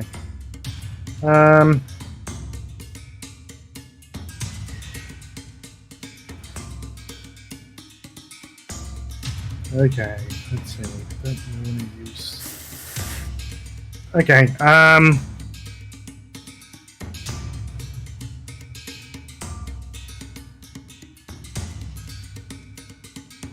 Okay, I'm just going to go up to the guards. I'm gonna go up to the guards and Yeah, the false guards, of course. yeah. I'm going to just go up to the false guards and I'm going to smile at them with an orcish grin. And I'm going to use 10 hit points of my Lay on Hands pool to heal myself. Hello? Okay, you're here? Hello. Yeah, your wounds, the wounds close up and disappear, and if you feel more, and feel life and energy returning to you. All right. Would that be your turn? Yeah, that's pretty much it. Alrighty. The guard attacks you and misses, like I said. Fan. The way is pretty much clear. You can approach the guards and attack them. What? Alright. So,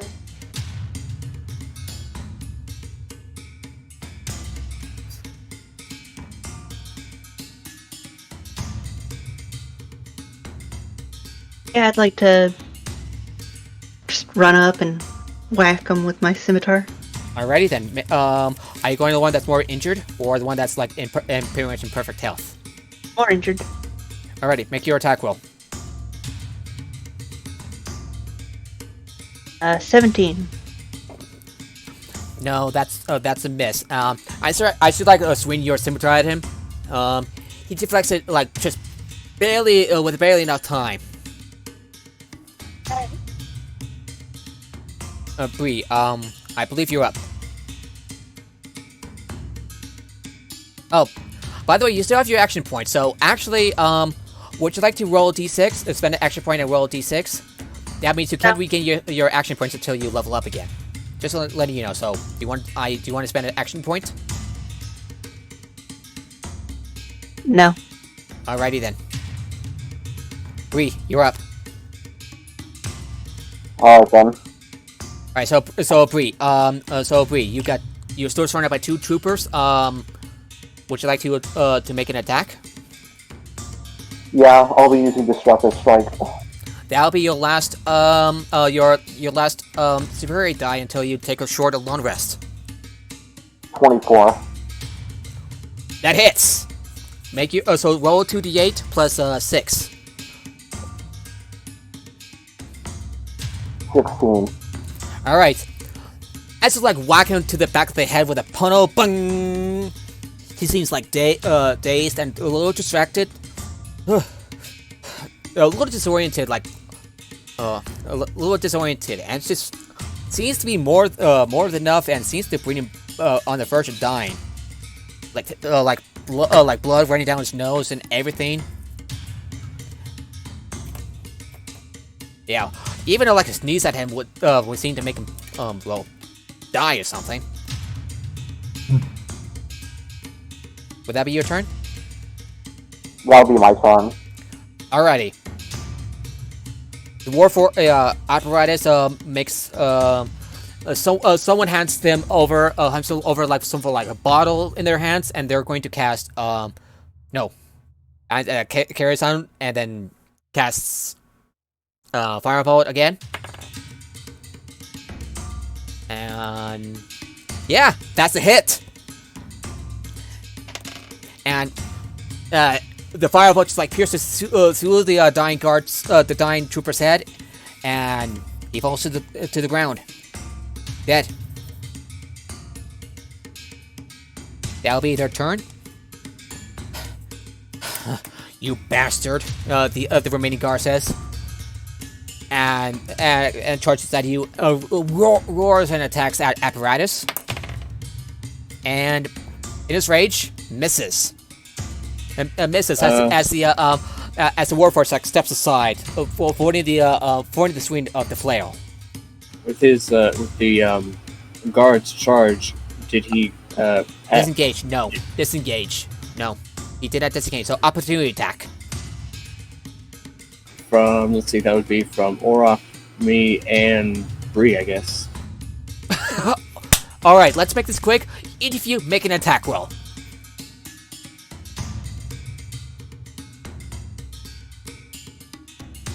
All right, that's a 14 plus 5, so 19. That hits. Roll your attack. All right, 2 plus 3, 5 damage. He took like a stab to the foot, but he kept on going. Bree, roll your attack.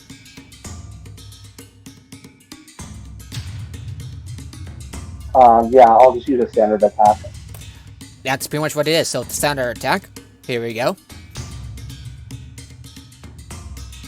22. That hits. Roll d8 plus 6.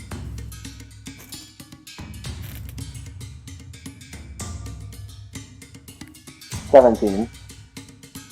Oh yeah, you like stabbed him through the chest, but he still kept on going. But basically able to retract himself from the blade. That's kind of impressive for a mook. And Aura, make your attack. 21. That hits. 6. 8 plus 3, so that is 11 points of damage. Crack! Okay, you whack him on the back of the head, but he still keeps on going. It's close to starts to fracture, but nevertheless he keeps on going. That'll be their turn. Lonnie, you're up.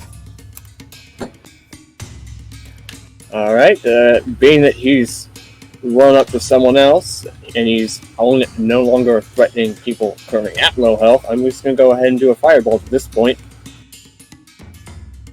Okay, roll your attack.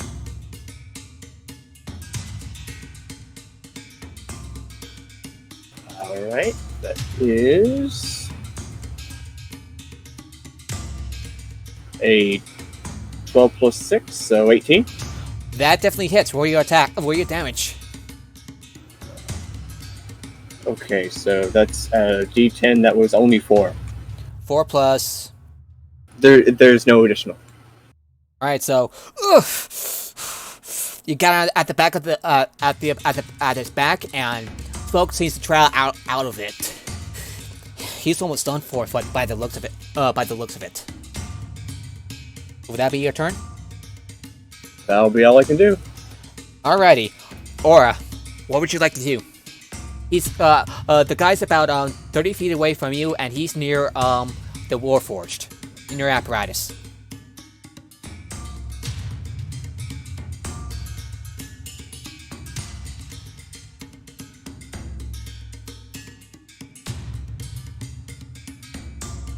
Aura, are you there? Orca? No, Oh, yeah, sorry. I'm kind of. It's really bloody late for me at the moment. Yeah, I'm sorry. I want to hurry this along too. Yeah, sorry. Okay, so what am I doing again? Yeah, you have one other guy remaining, and by the looks of it, he's on the verge of dying. Get away. Okay, gonna attack then. 15 plus 5, so that's 20. That hits. You pretty much killed him off as Yeah. You smash his head in, caving his head into his chest.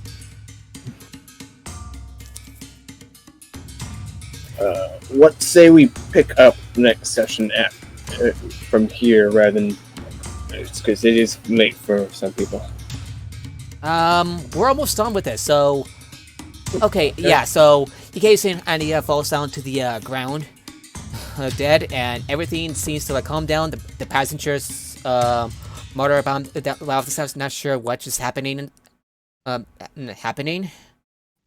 You look over the. Would you like to loot the bodies before you go forward and go to the next car?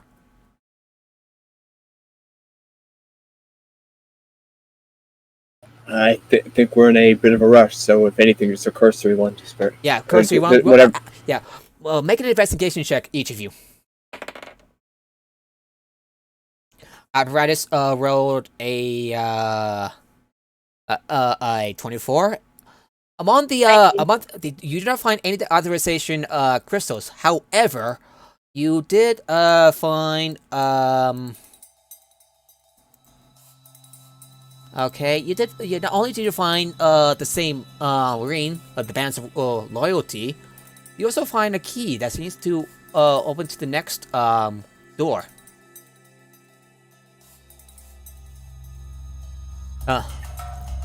Would you like so? Would you like to move forward, or do you want to call this a bit of a day? I think both of us call it a day. Yeah, alright. You approach the door, and you start to unlock it. Click! And you step through.